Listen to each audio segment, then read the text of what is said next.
Hello, hello. Okay. Testing, testing. We should be live. I think we're live. Oh, we're live, so they can hear me right now. Hopefully. Guys, Oh hello. shit. Hello. Can Oh wait, hold you on. Let me pull up your stream. can you hear Nasagi? Hello, hello. Armchair expert. Hey, chat. we are Yeah, bo- hold on. we are Wait, both are we so dead live? for this stream. We Oh are. shit. We are. We are. We are Oh, testing. We okay. are testing. Hello, hello. Can you guys hear Nasagi? Can you hear 100? Sure can. Okay. We hear you both loud and clear. Excellent, excellent. Okay, that's good. Hey, chat. So it's very early for us in the morning, so we're both kind of dead, Yeah. and oof. It Still have a lot of stuff to do. Oh my god, bro, tomorrow's gonna be a pain in the ass for me as well. Man. I have a lot to do tomorrow, but it's okay. We should be good. Everyone send Nasagi your spiritual energy so he doesn't pass out from overdosing on alcohol and caffeine to stay awake. Um True, true. Bro, I haven't had a proper sleep yesterday, and then I have to immediately go to work, and then I got like here, and everyone and like stuff was happening, and then I have forgot I have to do this, and then oh my god, yeah, everything's been yeah. Hey chat. Holy. uh uh don't hurt yourself easy. Yeah, so early in the morning. The sacrifices that we make to stream is Yeah, man. crazy. Look, that's just what it just just nah, that's just what happens, bro, when you make content. It's like, you kind of hurt yourself in the process of doing it. It's a reason why a lot of people have content brain. I have content brain. Do you have content brain? I think I might. Uh, I just might. I mean, you don't wake up at 4 a.m. in the morning and turn on stream if you're like a normal, if you're like quote unquote normal human being. true. Streaming is oof. Yeah, man. And at the same time, right? What's painful is that peak hours for us is normally like bad. I don't know about you, but like it's normal. It's usually in the morning, the peak hours for me. And by peak hours, I mean like like the Americans or the Western night times. That's usually like a bad time for me. Is that a Yeah. bad time for you, or like I like mean, early morning or something, yeah, because or late my morning? my peak viewers who come from America, most of them are active at like 2 a.m. for me. So, Yeah. Yeah. oh, Scarling, thank you for the super chat. Nasagi sounds a bit louder than you, but both are clear. Okay, I fiddled with a few settings in OBS, so hopefully that's a little bit more balanced now. I'm going to try and like make this mic a little. That's it Okay. should How be about this? fine. I mean, we How about what? this? Yeah, this is good. This is good. Oh, okay. Um, Cool. Cool. Cool. yeah.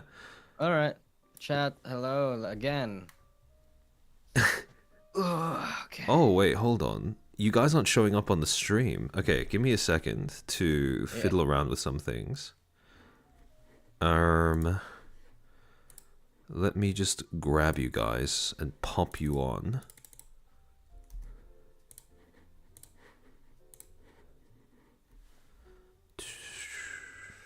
Is it there? Hold on. Give me a second. All right. Now you guys. Okay, there we go. Now we can see you. Now we can see you. All right. So I'm gonna start by giving a little bit of a little bit of kayfabe to ease us in. So Yeah. um, the wooden chair. That's Barry. He passed away from termite infestation about a week ago, and he said that he That's wanted to grim. donate his body to science. So we're gonna Oh God. DN that he's gonna be your chair for this Oh collab. my God. You know what? Honestly, yeah, I'm no stranger to setting on dead people. It's like, it makes a lot of sense for me. All right, where's Barry? All Am I right. sitting on Barry? Yes, you are now. Oh, really? I Wait. think so. There's like a 30-second lag between when I do something and when it shows up on stream because I live in Australia. So Oh shit, man, that sucks. Actual fate worse than death sort of shit. All right, I'll eat it. Yinka, we I'll don't eat we it. don't refer to it that way here. At least not yet. That's That's the it's too cuck chair. too early for that. Too early for that. Look. I don't. Cuck chairs are okay because it's like I don't. Okay, no. Let me rephrase that. I'm half sleepy, so you can excuse me for that. I don't think there's anything wrong with the cuck chair itself. I think it's a perfectly comfortable chair. Not that I've ever sat on one, or not even as I've sat on one as an actual cuck, or even like the intentions of that. I think it's a perfectly comfortable chair. Is what I'm trying to say. This is exactly like this PR situations where they go too in depth on something that people haven't even started Yeah, asking yet. That's true, a little true. incriminating. Oh, thank you for the super chat, Robert. Looks down at my chair. Are you Is that alive? a Yeah. is that a good decision doing that? What do you think? Is that a good Like decision to yeah, like like I feel specify? like the one where they like incriminate themselves before people even start asking questions, because I feel like the logic behind a few people's decision there is that they want to get in ahead of the questions that people might ask in Yeah. order to soften the blow. I I feel think that's like what they. yeah. Hmm? I mean, that is true. The difference is how adaptable the organization is to like first how well they're keeping track of what people are saying, and to Hmm. whether they can adapt to like what people expect from them. Because I know that if you're like a big clunky organization with plenty of bureaucracy, then you're more vulnerable to overstepping in your defense of yourself than if you're like, for example, let's say a smaller but more adaptable corporation or agency. Mm. Okay, that makes a lot of sense. Interesting. Anyway. Yes. Hmm? So, is it okay if I just go into like a brief explanation of like what we're going to be doing for this stream? Oh yeah, no, go ahead. All right. Like, So, wait, I got the impression you explained this to your chat previously, I explained it but previously, but I just wanted to give them like a reminder, and also for the people who are just watching the VOD for the first time. oh, So, okay, yeah, Dia never beating the allegations. Oh yeah. no. Look, no. Look, whatever I say, that's people are not gonna believe that I'm not like an actual fucking cook or have a cook I'm, fetish. Like it's, yeah, I literally got the Rima problem. I'm That not like gonna I'm just lie. The, the yeah. the tag tier list really did you kind of dirty. Wait, what do you mean? I The hentai mean, tag tier list? yeah, Like, because that's where we got all the NTR stuff from. oh god, yeah. I It's guess okay. that's. Look, I'm just gonna have to die with people thinking I'm a cuck, okay? And I think that's. Look, I could die worse. You know, I True, could die. true. I There could are die with way worse worse things in the legacy. world than being a cuck. True. Look, I could be. I feel like you guys should be proud of that. You know, that's the worst thing somebody could say about me. Anyway, yeah. Yeah. Let's So proceed with what you were trying to do. yes. So Mm. today we're going to be going through a bunch of different VTuber agencies slash corporations and basically trying to diagnose them with what kind of PR strategy they seem to be going with as their main way of communicating with their audiences. And after that, we have a little bit of a bonus to do with how some of them have been handling their talent terminations. So, just to give you guys a brief rundown. In the last stream, I introduced you guys to 4 main PR models, which are like, the basic ones that we learn about in media school around the second year when we first get PR training. So, 2 of these models are oriented around persuading the audience to support your organization. The first one is the press agent model, where there is a selective disclosure of your information. So basically, as an organization, you try to create the prettiest image of yourself and put that out to your audience without disclosing anything else. So again, strongest point of this is that you can have a really strong brand image. But the weakness of this way of doing things is that once something disrupts that image, it tends to collapse spectacularly. I mean, we So all it's a double-edged sword. Yeah. exactly. The next version of a persuasive model is the asymmetrical model, where the audience is not engaged directly, but their feedback is used to create whatever your communications, whatever your image is. So essentially, you're making your own image and you're listening to your audience, but you don't let the audience know that they are being listened to. So yeah, a little bit more, a lot more, actually, I should say, a lot more flexible than this. But when it's executed well, it's almost indistinguishable from this. These two models are oriented not around explicitly trying to persuade your audience to support you, but rather giving them information about yourself, engaging with them, and then hoping that they end up doing that of their own volition. So the public information model, basically everything that goes on, you disclose to your audience. And again, weakness being that if something goes wrong internally, everyone will know about it. But the strength being that if something goes wrong, it tends to affect people who follow this model less than it affects people who follow this model. And then finally, sorry? Oh, yeah? Sorry. Go ahead. No, I was about to say, I was like, oh, I wonder what agency is gonna fill in this slot. But I feel like there's not that much. Yeah, I was gonna say, like, I can't think of any agency that would fall into this category. Yeah, I don't either. Honestly, it's kind of like, yeah, I really don't think so. I really don't think there's any, honestly. Yeah. Because like with smaller agencies, I feel like you don't really have too much room to do this because of just the high likelihood that something might go wrong when you're just starting out as a corpo. And also, if something does go wrong when you're only small and you don't have a reputation to back yourself up, it can kind of snowball into something worse. And also, like, once you become, like, publicly traded, you pretty much aren't able to do this anyways. So... Yeah, and the problem with VTuber industries here is that anybody who is trying... Anybody or any agency that's trying to sell try to sell themselves on transparency, they're not. Like, no. VTuber agencies are never gonna be transparent. That's the thing. Yeah.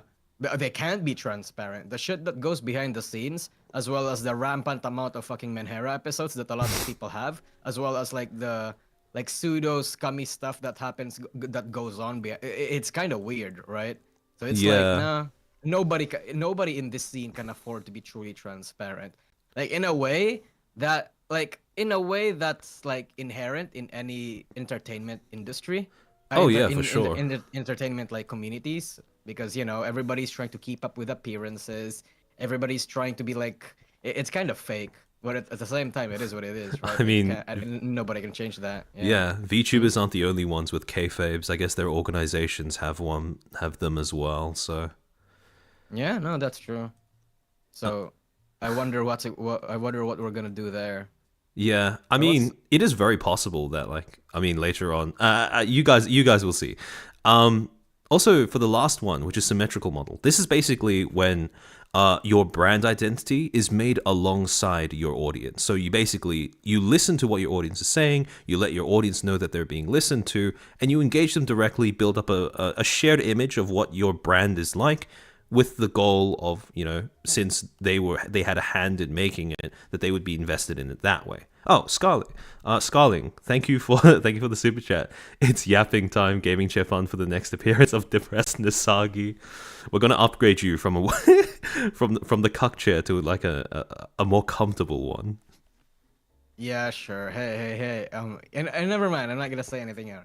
Like, I was about to argue. It's like, it's not that bad, but it's like, no, I'm good. We can have formal defense stream. We can have formal defense stream next time. True.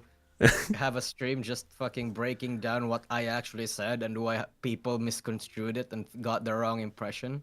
we could do a PR stream for you. Create a PR stream might actually be pretty fun. Look, you know what you can do? Like, fucking, you know how VTubers and even myself, right? Like, I have bad PR. Like, I don't know how to deal my shit in a public, deal with my, like, happenings in publicly, right? I fucking struggle with that shit because I feel like, I know a lot about VTubing. I know what to say, what to do, and what not to do. But when you're a fucking Menhera and like you're kind of down in the dumps a lot of the time, and when you have a bad day, you kind of forget your own words. So at the end of the day, what happens is that it's this whole problem of do as I say, not as I do. It's like, yeah, it's rough. It can be seen as hypocritical sometimes, but you know what? That's who I am, honestly. I Hee mean, hee. I feel like that's a problem that would apply to a lot of creators, to be fair. Yeah, to a certain extent, everybody is hypocritical.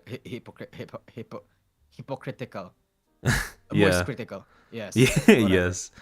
I mean, this is why, like, Yeah. I guess I don't know, like when I see like the creator communities forming, and I mean like the ones that aren't like incestuous backstabbing, like hellholes, like it's a good thing because like everyone keeps everyone else like real, I guess. mm, I feel like that really only happens if you have like, um, well, I guess a term that I like to use there is a nuclear deterrent. You know? Oh yeah, okay, Yeah, I feel like you have. I feel like you have. If somebody has ammunition on you, or like dirt on you, and you have dirt on them, both of you are not gonna fucking out each other. It depends. It depends on how stronger the dirt somebody sure, has on sure. you. But if Yeah, that's if you yeah, want to keep it's a kind of creator community civil, you need either an NDA or just all out war as a threat. yeah. That's just what happens here, chat. It really is. Like it's kind of scummy behind the scenes, but that's where we found it. That's the community we found ourselves being into. Yeah, I Mm-hmm. suppose, man. Okay, so the main bulk of this is going to be using this chart to basically align these agencies. So, two main axes: how persuasive the model is, and how much audience engagement is involved in the model. And of course, we have all of these agencies in the middle. Mostly, we stuck to like larger corporations, or we chose to stay away from talent run groups because of the fact that for them their PR mostly involves just to a certain extent just being friends and managing themselves.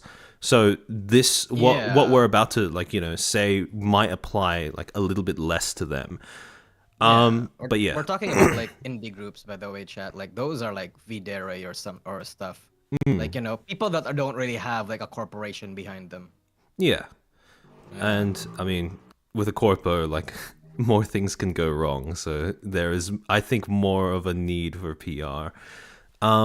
True. Honestly, true. Do you want to start with the big two? Yeah. Let's start with the big two. All right. Okay. Okay.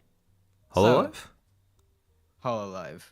I mean, is there really like argument where Hololive is Yeah, I or think it's pretty cut and dried that they're like all the way over here. yeah. Um. Wait, I can't see. Wait, because of the delay, I can't see where you Oh put yeah, it. yeah, yeah. It's like all the Yeah, you way should over stream in it. asymmetrical. Yeah. You should stream it on my thing, on the Discord. I mean, Oh, so I can see it. okay.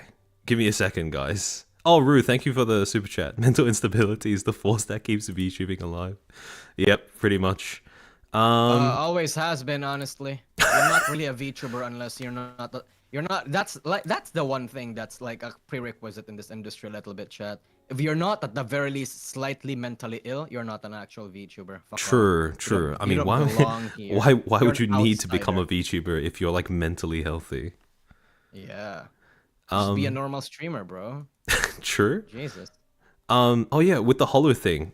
I wanted to talk about the whole like Kobo Billy thing because I have been seeing a Oh, lot of other people comment on it, and I have seen like your video as well, and wait, I made a video about understandably, that? the one on your second channel. Oh, okay. Yeah. Yeah, so a lot. I agree with a lot of what you guys are saying in terms of like feeling like it's a little weird that Hollow didn't like outright tell people before it was going on.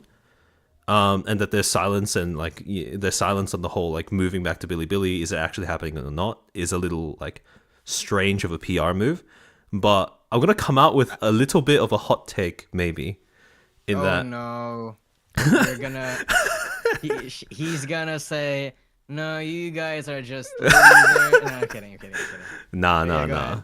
No, but I think there's a chance that they might have actually done the right thing there. Because if you think about it, right, the way that I've conceptualized the situation is that there are two main ways that the public might interpret a move back to, oh, sorry, might interpret the talents choosing to stream on Bilibili, right? Mm. The first way is that the talents are being sent in as envoys to a hostile country. Where- where they're trying to reestablish, like, essentially just act as like peace negotiators. And the second way that the public might interpret it is that Hololive is just letting their princesses frolic wherever they want, but this time sending them in with like an armed escort. And when it comes to like the first scenario, that can only end badly for Hololive, because they're sort of caught between a rock and a hard place. Because if that's the way that the public sees the talents moving back to Bilibili, then they either have to choose between making nuking their CN branch look like a horrible business decision in retrospect, or making it look like they're going back on the morals that they set in stone when they chose to pull out of CN in the first place. So that's a no-win situation for Hololive. But if the public interprets it as the second option, where it's just the towns choosing to do it themselves, and then Hololive is just sending them in with backup this time, then that could probably go over well with significantly more people, if that makes sense. Yeah, that makes a lot of sense. I can see that actually happening. Yeah. So I still don't like it though. yeah, that's understandable. And anyone who was like around at the time that the whole Coco thing was going down will probably have like a very understandable trauma response.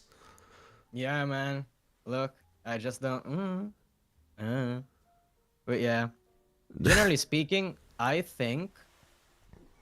Well, no, it's not that I don't think they should like just stay out of China, but it's more like, I don't. Yeah, actually, at the same time, yeah, I feel like again, this is kind of the best way to handle it at the same time, because like I don't know how willing a lot of the people in Hololive are wanting to stream in Bilibili and like come back to China, especially because a lot of them did get raided, and I feel like it's not just I feel like yeah, we as a fan base, yeah, we're traumatized over what happened like 2 years ago. Imagine what the talents feel, right? Yeah. Jesus. That's why I do feel like it would be a mistake to make it look like it wasn't a decision initiated by the talents.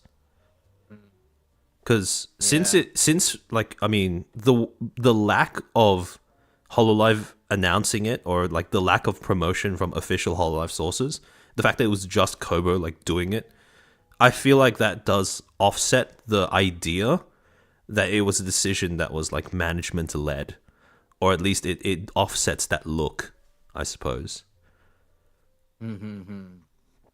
Yeah, I can see I can get on with that. The In any heretic. case. One thing that I've seen, sadly, is that there is anti-CN sentiment, forgetting that the harassers were a minority. Most CN fans are just like that, fans. I mean, what is your take on that, Dian? That's generally true. Like most of the harassers were a minority. There was like only a couple. I mean, a couple thousand is like big, but like I mean, factor that in with how big China actually is. yeah. Right? That's like fucking nothing. I mean, like, But that's if they have like what, like 100,000 antis, right? Technically speaking, that is a minute, infinitesimally small portion of China, or even of the Chinese VTuber fan base. But that is still a lot of people. it's still a lot of people though. Yeah. The thing is, right, heretic, because I mean, Bilibili, or just China media in general, makes a big deal out of having like moderators. The only thing is that these moderators don't actually seem to do anything when it comes to like Chinese antis. And that lack of effectiveness, the thing that will make or break the Hololive thing is how prepared they are should something similar come up again. And the fact that needs to be like tested in fire is probably like, I mean, would you agree, Dian, that like this is the thing that most people are worried about as fans? Yeah, like anything remotely happening, because we already got, because a lot of people, including myself, already got the impression that everybody fucking everybody, not everybody in China, but like there's like a huge anti Hololive or anti VTuber sentiment that's not Chinese over there in China. There's a lot of fears that it's gonna fucking happen eventually, if not now, then eventually, right? And like people are holding onto that, or are thinking onto that with like just like clenching their teeth, basically like preparing for that to happen. And if it actually does happen, people are like fucking readying their keyboards Wait, yeah, bro, they're readying their keyboards and about to give Hololive shit for it. That's just what's gonna Yeah, happen. I can see it being rough as well because Hololive. I don't know. I feel like you are right in that the move back to Bilibili does come with like a higher risk to Hololive specifically, because if it does go sideways, they will be attacked from all sides as well. Because like, I don't think we are going to be very like, it's while there will be a lot of sympathy towards the talents if something does go sideways, there will not be a lot of sympathy for management. I think if Wait, something you does think go so? wrong, because Wait, can you repeat that? yeah. So if something Yeah. does go wrong, and like we have a second coming of Christ when it comes to like the Bilibili fandom, I feel Yeah, like yeah, yeah. the EN fan base will be like very like will be understanding to the talents who get victimized, but we won't be that understanding towards Hololive management in general. Oh yeah, no, 100%. 100 fucking percent. I feel like that's just in general, I think that's what's gonna happen as well. Yeah. And you know what? I think that's what should happen. It's like, brother, you got fucked over in the ass and now you're bending over again? Jesus. How many times have your ass gotta bleed before you learn, you know? True. Uh, Yeah. oh, heretic. As long as Billy keeps the talent safe, I think it was a prerequisite per contract. I'll just wait and see. Yeah, I think a lot of us are just hoping that, like, there is something set in stone. It's just difficult because, like DN said earlier, there isn't a lot of, like, disclosure when it comes to how these things are phrased or work exactly. So we're kind of just, keeping everything crossed, hoping that Hololive does have some form of recourse if things end up going wrong. Mm, So, exactly. Scarling, thank you for the super. If things go south, we know what Holo will do. I mean, there is no CN branch to nuke this time, so I guess they can pull out easier. Yeah. Honestly, like, Hololife's not that. I'd like to believe, right? I don't know. Sometimes yeah, we may get the impression that Hololive is smart, that they've done their shit, but I'm I have experienced and have seen enough, not just in this industry, to note that we might want to believe in the best in people, but sometimes that belief can often disappoint us, right? So Yeah, I'm just, for but all we have sure. to do is that I don't know, like Hololive has this clause where if shit goes if there's actual harassment that goes in there, if let's go cattywampus, they're gonna pull out easily, and they're gonna say, yeah, fuck this, compensate our talents, fuck off. Find that mod or find the group of people that did this and fire them, or even do worse, like do legal action or something. That's really the best that we could ask for, or Yeah. rather the best that we could, like, I hope that mean, Hololive is preferred to do, rather. yeah, because, like, if you're a big corporation, that's probably the strongest way you can throw your weight around should someone actually come after your employees. So, Mm. on the topic of But that, yeah. actually, of having, I think recently, at least this year so far, every Mm. VTuber corpo has had their public image artificially inflated by the next one, which is Ooh. Nijisanji. So actually, Ooh. I wanted to say, like, I think Niji is in like a very interesting like place right now from like a from a PR perspective, because I think even though they started their operations and they were like they ended last year like here, I would say, I think they've been dragged kicking and screaming further and further towards here based on their last like quarter financial report, Mm. because there are like slight signs that they are like paying attention to what the audience is saying now, although they like will we have yet to see them act on it, and when they do act on it, it's mostly JP, not EN. But Yeah. Yeah. Yeah. Yeah. I mean, would you agree with would you agree with placing them like around like here-ish? Remind me what press agent means again. Basically, I'm sorry. all good, all good. You just put out like a Yeah. public image of yourself. You make your branding really clear, and you don't disclose. You're really picky and choosy with what you disclose to your audience, and you also don't listen to your audience when you're coming up with what to say. So, Mm. or at least you pay less attention to what your audience is saying when you come up with your messaging and stuff. I mean, obviously, like I guess we'd have to like tell chat like obviously we don't know what's going on behind the scenes. Yep. We don't know if Nijisanji is actually listening to us. But to a certain extent, I actually agree. I feel like you know because there's a little past that a lot of people forget about Nijisanji back then, which is like everybody, even JP, everybody in JP knew that Nijisanji was very like sketch looking at the very least. Like very few JP people trusted them. Yeah, they like the livers, but like they fucking hated the corporation. Mm. Everybody, the company as a whole looked very, very sketch. I mean, there's this whole movement called Nijisanji. I forgot I forgot the fucking movement. Nijisanji Rebellion Oh. or something like that. I forgot what it was exactly called. Or but yeah. Chat's gonna. I'm banking on off of memory right now, but I think chat's gonna figure out what I'm trying. A lot of people in chat are gonna figure out what I'm talking about. But aside from that, they did actually like improve things. Nijisanji Resistance. Okay, yeah, thank you. The Nijisanji Resistance. It was like a half joke thing where Nijisanji bad, they won't listen to us, but they Huh. actually did. That's the thing. They actually did. So like as Nijisanji grew bigger and bigger, a lot of the problems that the few talents has been slowly been addressed. But then we haven't really seen that in EN. Because Huh. in EN, right, this has been happening for a while now.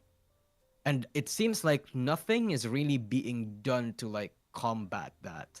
Yeah. So to a certain extent, because Nijisanji does not treat the EN branch the same way as the JP branch, I'm fearing that the JP branch, like headquarters, may actually start viewing it as a Holo ID situation, or not Holo ID, a Niji ID situation, where like, yeah, it's like it pads up our numbers a little bit, but we don't actually care about them, you know? Like, yeah. You can see So Ian like slowly withering and dying on the vine. yeah, I feel like that's what's gonna happen.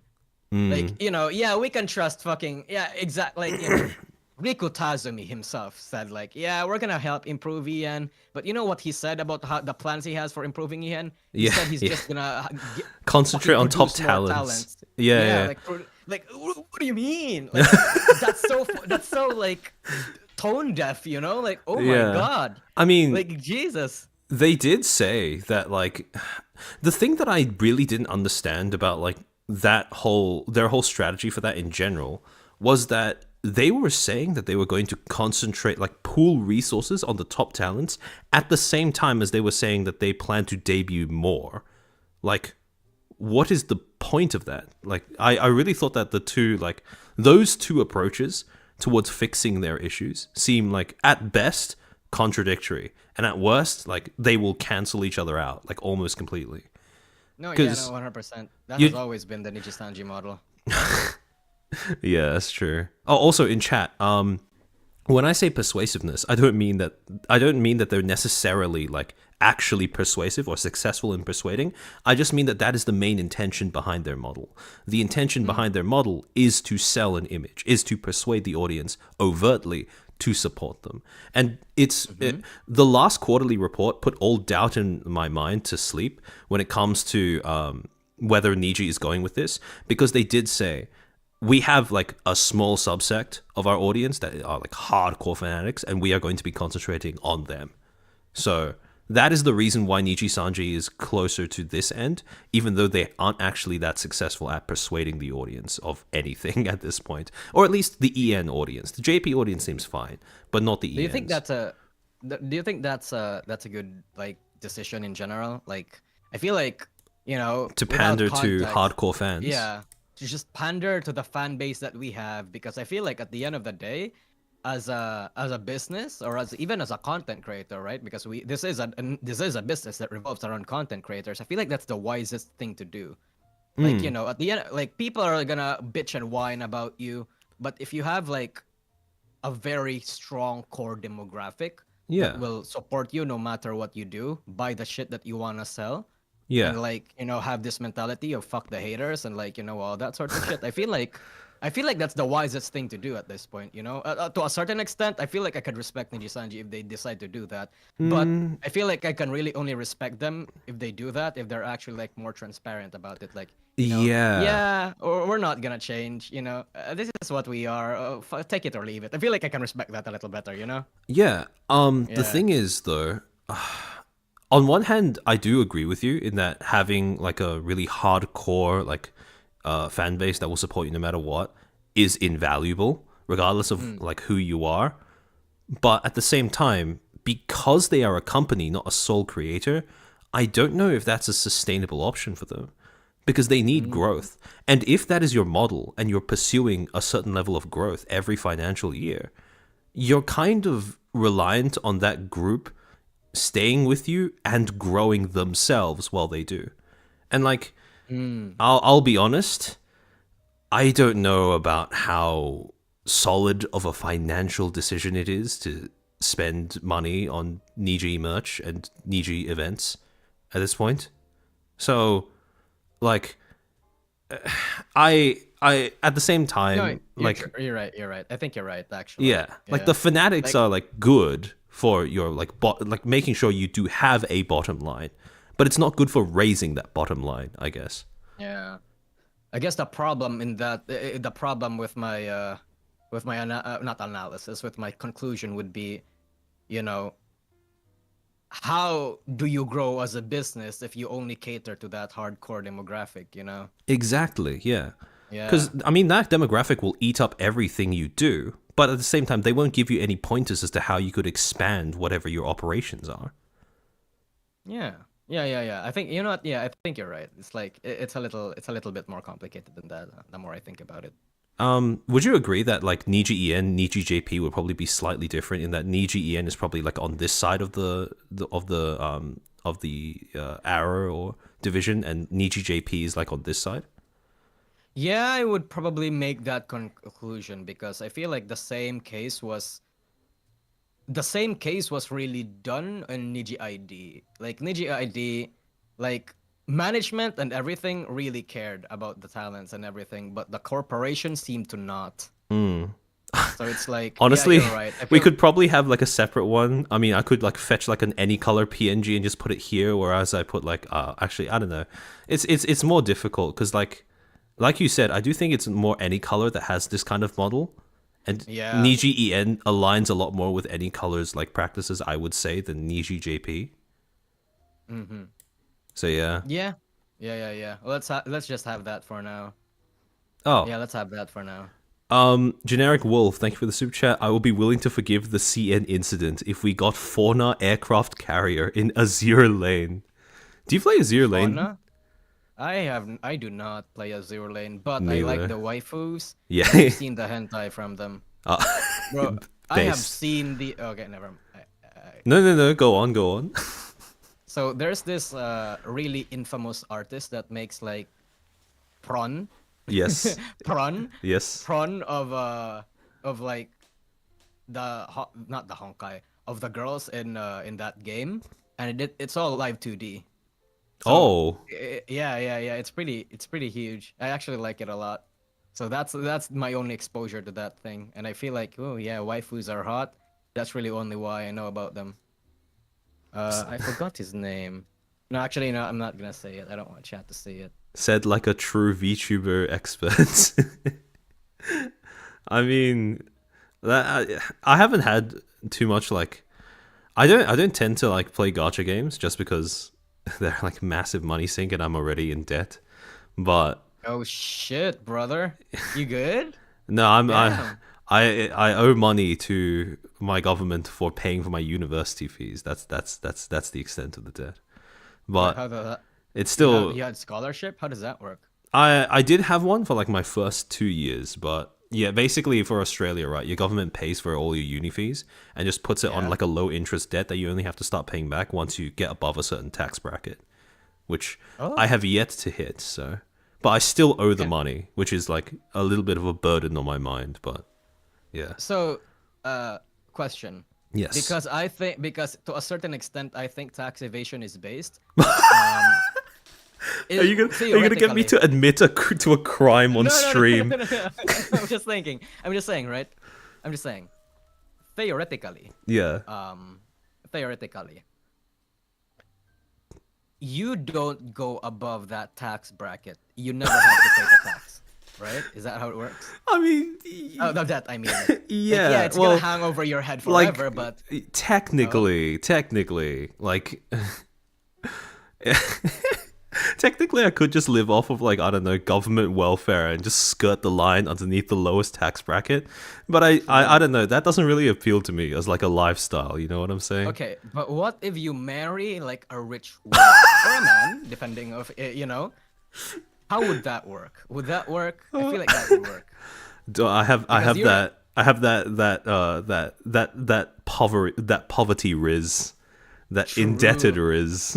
You know, there's a lot of like rich like older women out there that are, you know, they want people to take care of. You know, it's an entire industry, chat. I feel like if I look, bro, here's the thing. I grew up in a situation where I was basically like, you know, not forced to do this sort of shit, but like similar shit to survive. I feel like I won't judge anybody for trying to do that. You know, it's like ooh, you know, it's whatever. But teehee. Is that I am Filipino. is that just your way of saying like, have you ever considered being a sugar baby? Who doesn't want to be a sugar baby? Yeah, fair enough. Honestly, understandable. Look, yeah, like bro, come on. If you're a man, like think about this. Think about it this way. If you're a man, you get free sugar, and then you get free money. It's like ooh, you know, I don't see the downside of this deal. True, Like, true. Jesus. Yeah. I don't know. In the media, we tend to see a lot of focus on like female sugar babies. We need more male representation in the sugar baby demographics. True. You know, that's actually very common, relatively speaking, here in the Philippines. Like, because sugar daddying and sugar mommying in general is relatively common in the Philippines. Because there's also like a relatively large demographic of like really lonely women that are like, you know, I mean, I'm not saying this to judge them or anything, but I guess the way how people would describe it is that like women that are like past their prime in terms of like physique and how attractive they are to societally speaking. So like they actually just go out there and pay people to like, you know, hang out with them. It's actually kind of sad, but I feel like that's the same reason why like males would do that, like old people would do that as well. Yeah, I guess. I mean, yeah, that does make sense. It's like, yeah, I feel like that's like, I have, you know what WeChat is, right? yeah, of course they know WeChat. Yeah. Let's go. So, I know where you're going at. Okay, proceed. So on WeChat, you get like these waves of like trends of people like making basically just TikTok shorts about like how tragic their life is, set over like dramatic like CN drama music. And it's like you very frequently you get like these shorts of like old women or something like just approaching a car and like handing the person in the car money just to like sit with them for a while and stuff like that. So I feel like as a result of having seen like those kinds of shorts, because like what will happen is my mom will be just like doom scrolling on WeChat or whatever. She'll see some of these shorts and she'll go like, "Oh, look at how tragic this is." And I'm just gonna be sitting there with like my occupational illness, sort of just like pointing out how like, you know, what the fuck is going on with this old woman approaching the car? How did the guy in the car like know to be holding up his phone and filming while this was all going on, etc., etc.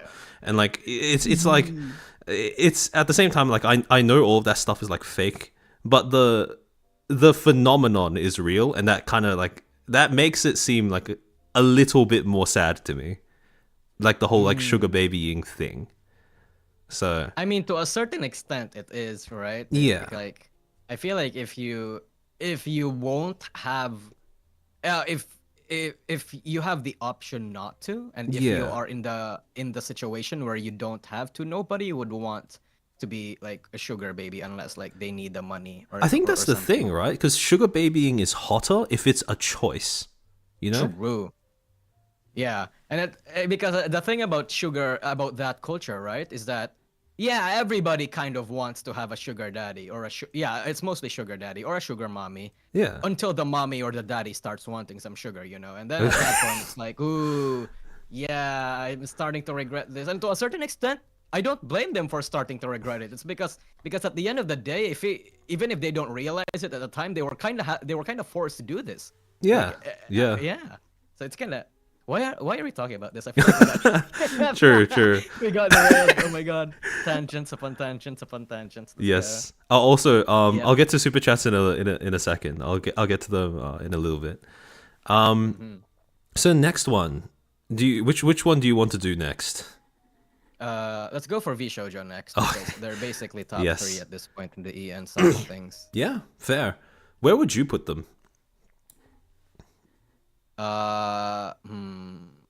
Wait, can you show the information about what they are again? Yep. Just flash it on screen. I feel like it's asymmetrical. Like Yeah, somewhere same. below asymmetrical. Same, Yeah. same. I feel Definitely like less than VShojo Hololive, but like yeah. Yeah. I feel like VShojo does listen to criticism though. But they're very selective in choosing what the criticism they take is. And I feel like the biggest example of that is what's recently happening right now with them. Niji retirement home. Yeah, I feel like they really embraced that. Yeah. Like, back then, VShojo being called a retirement home was like an insult. But right now, it's like they use it as a badge of honor, and I'm like, yeah, you know what? I respect that. Let's go. Let's fucking do Yeah. that. I was going to say that ties into something that I also think that VShojo started off like kind of here. And then when they started taking in talents from other places, that's when they shifted over to this. Because when you think about the way that they take in their talents, right? Like, they tend to take in like really battered ones, or at least ones that have received a battering from over the course of their career, like Henya. It has strategic value. Yeah, people yeah. are choosing. Like Yeah. Henya, like literally every ex Niji. But I feel like taking those talents in particular has like solved the PR problems that they had prior. Because I mean, actually, I want to know if you agree with me on this. So when I look at the way VShojo was operating, let's say prior to the Hogwarts Legacy fiasco, there were 3 main problems that I could see with the way that they were doing their PR. In that, the first problem that they were facing was the sort of like cliquey side to the way that they run things, which again on its own is not a problem, but because of the way that they're so like, they have a way of and again, this isn't a bad thing, but their way of sort of being like really openly positive towards each other, I feel can border on being self-congratulatory in a vacuum. Yeah, to a certain extent, I do agree with that. Yeah. So yeah, it does. I feel like that didn't really like gel well with the clique thing until you started inserting members who actually needed that kind of environment to recover from like something worse, which was like literally every battered talent that walked in from having their self-esteem allegedly destroyed by their prior job. The second thing was that they were kind of seen as like a one-trick pony, where everyone's shtick was just being lewd, and that was like seen as it. So I agree with that, unfortunately. Yeah.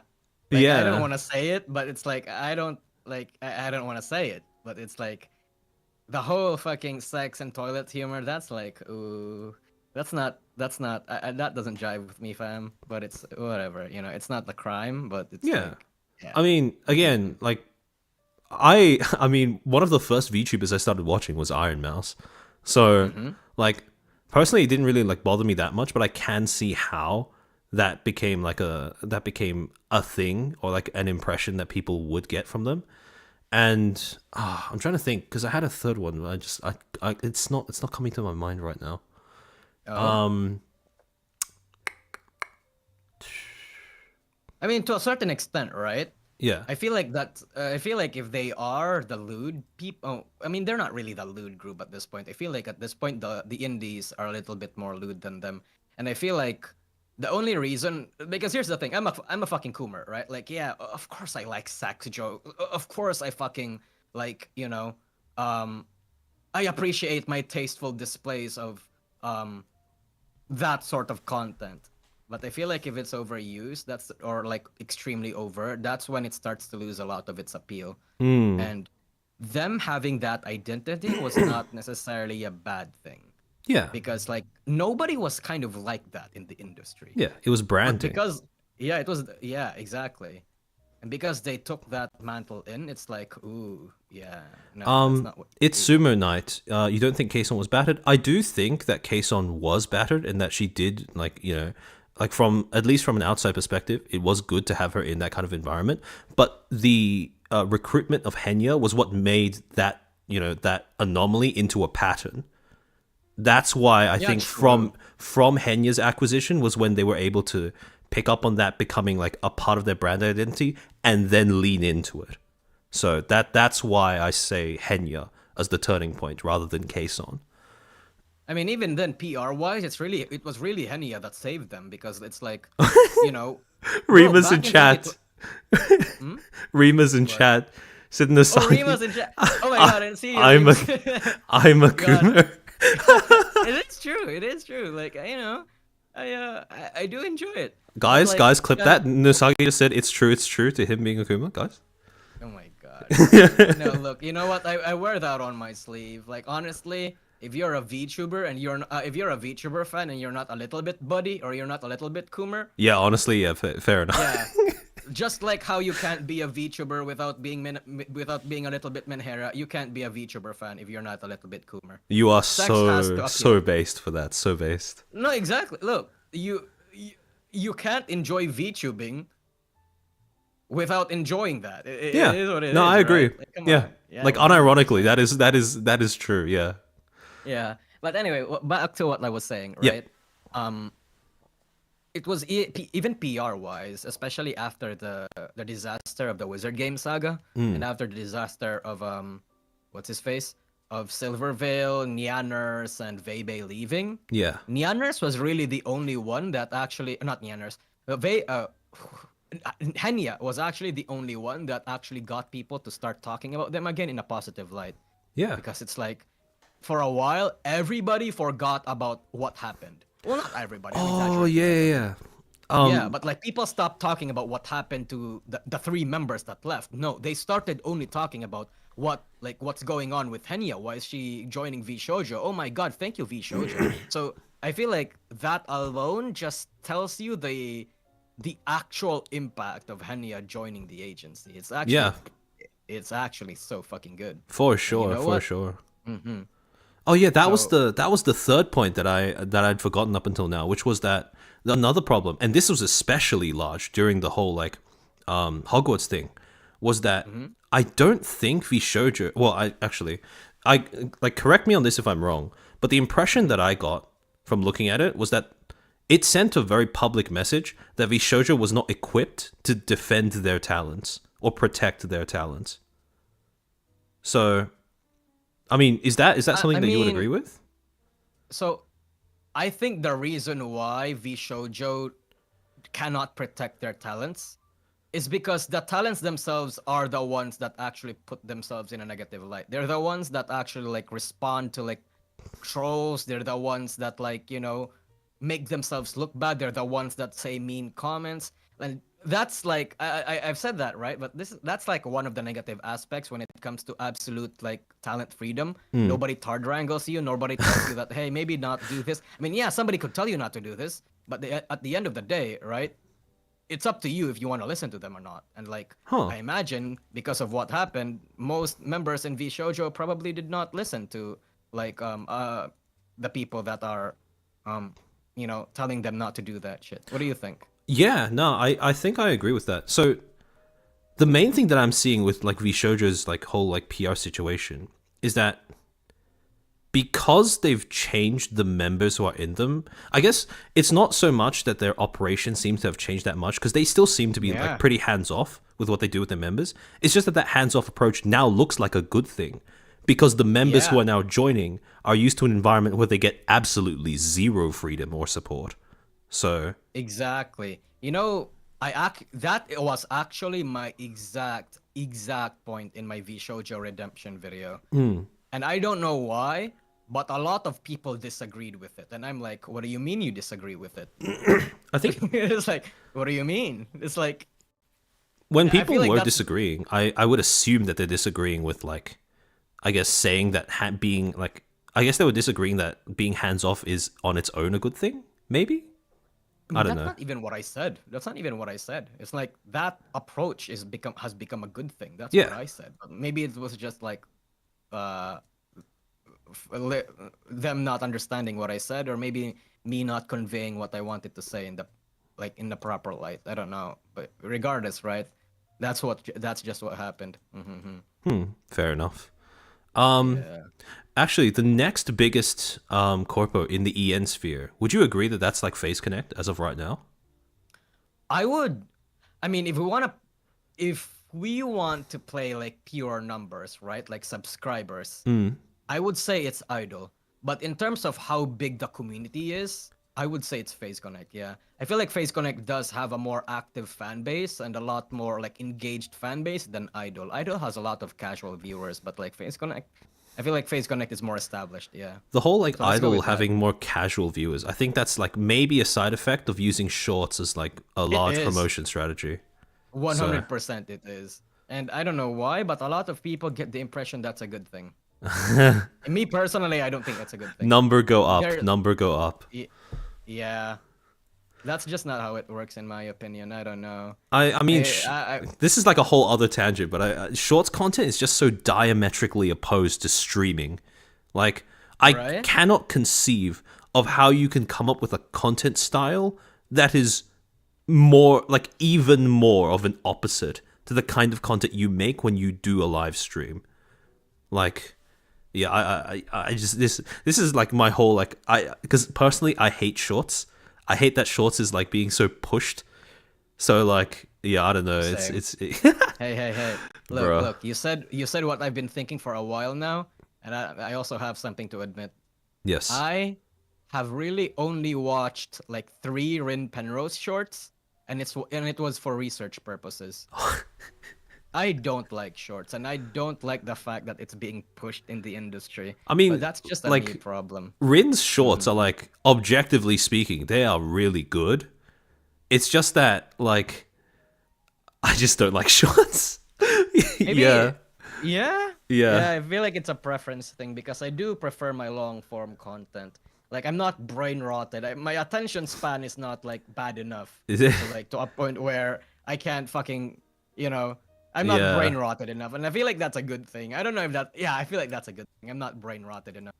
Oh yeah, also this is Yeah. interesting because that someone brought that up in chat. Corgol, you can stream with shorts in the algo with the vertical streams. You've been seeing that as well, yeah?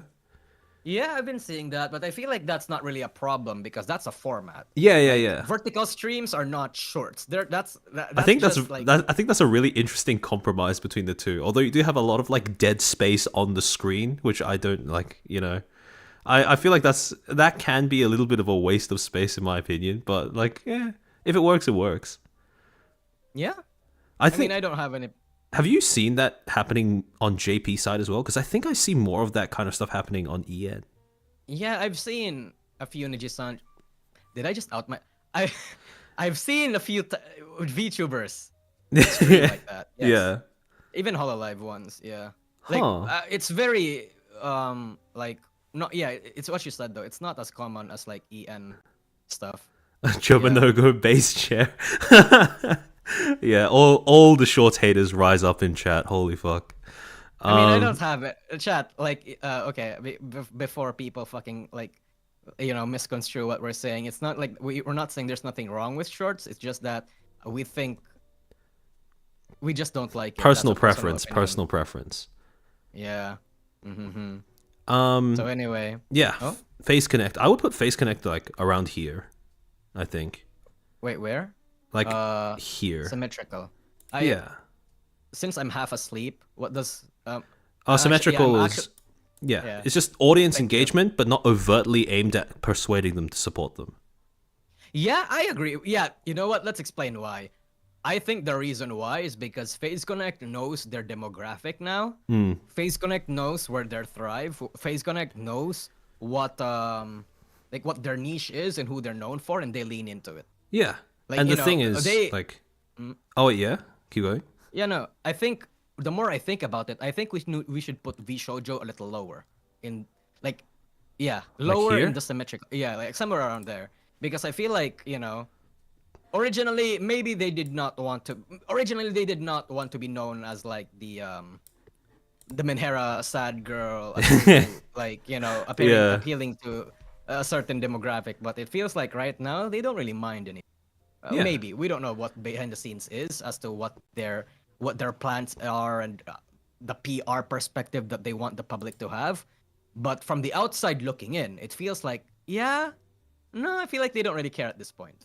I mean, obviously they care about when shit happens, but like, you Yeah. know, I mean, as to how even they're I think the perceived. most Yeah. important thing is like they've made their brand identity separate from their actual like business operation. Because even though they are the Menhera org, all of their talents thus far have seemed to be like very PR trained. And Yeah.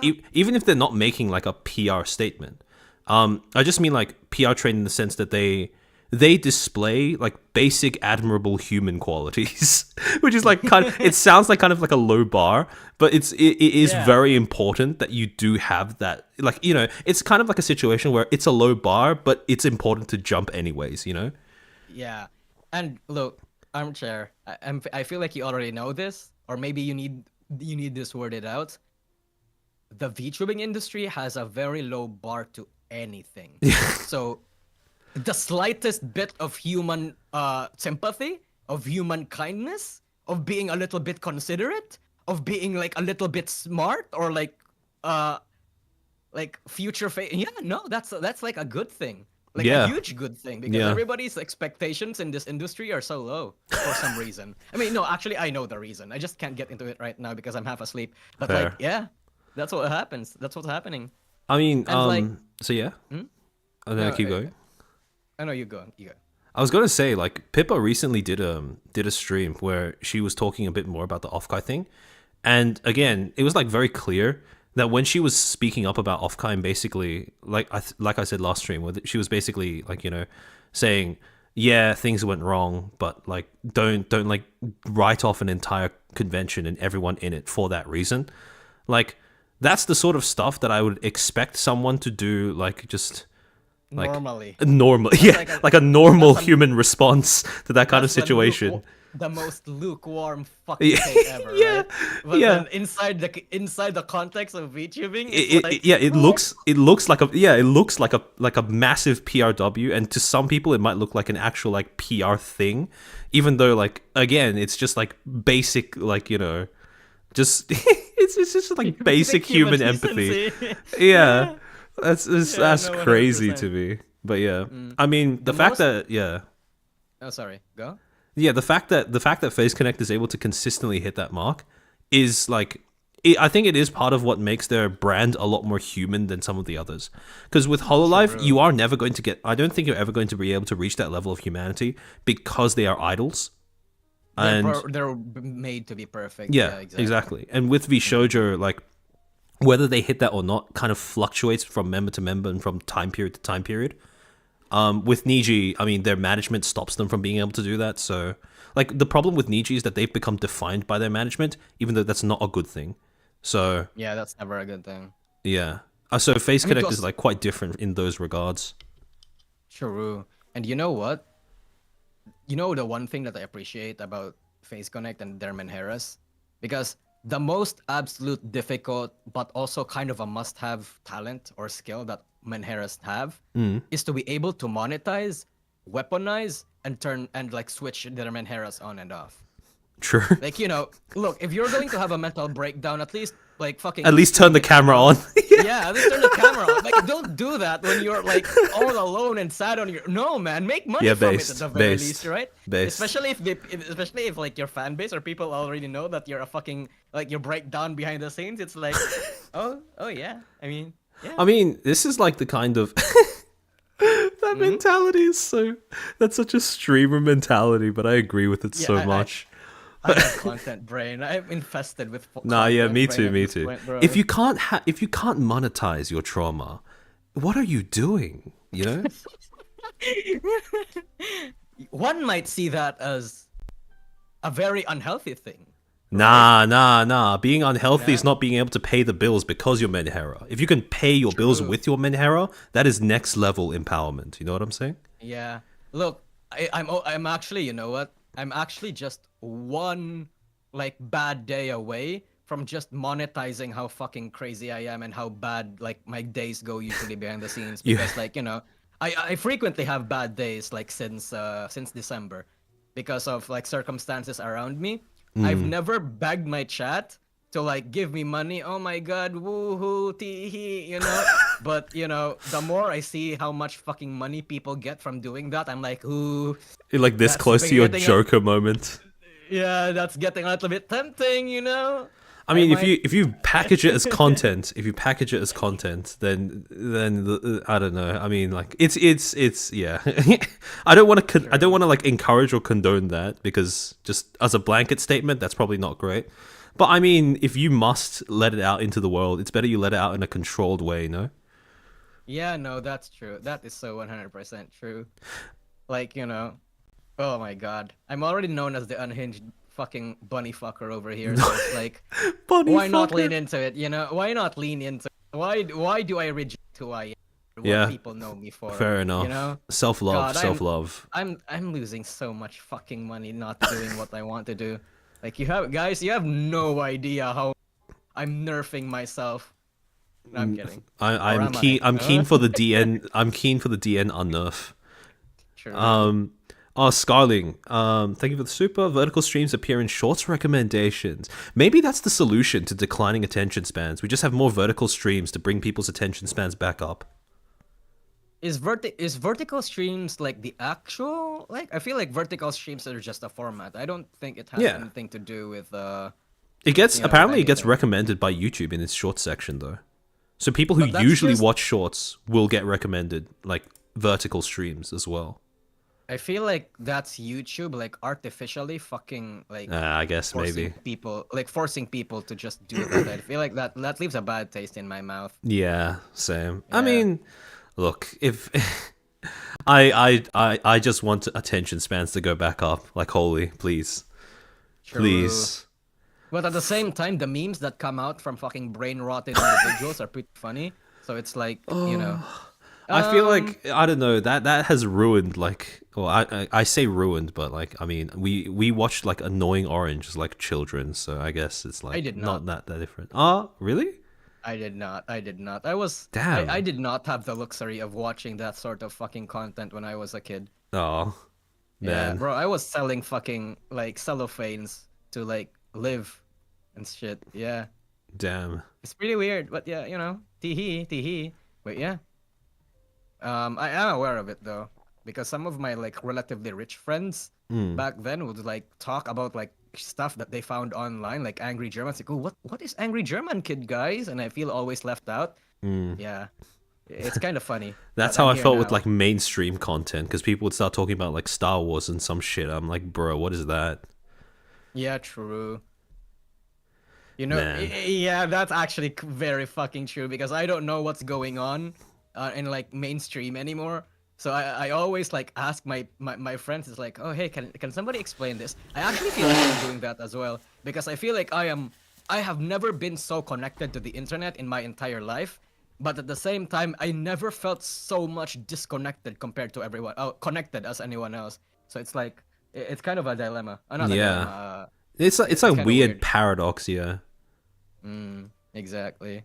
But Um anyway, the uh-huh. Heretic. Rusha was quite good at that. One might say too good. Monetizing her Menhera.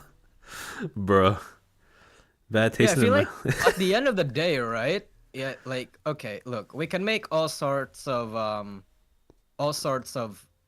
like commentary or whatever that Rusha's career is dead, but it's not at the It's same not. It's time. really not. Yeah, her reputation has like plummeted. But Rusha is still fucking getting that bank, you know? At the end of the day, did that really kill her career?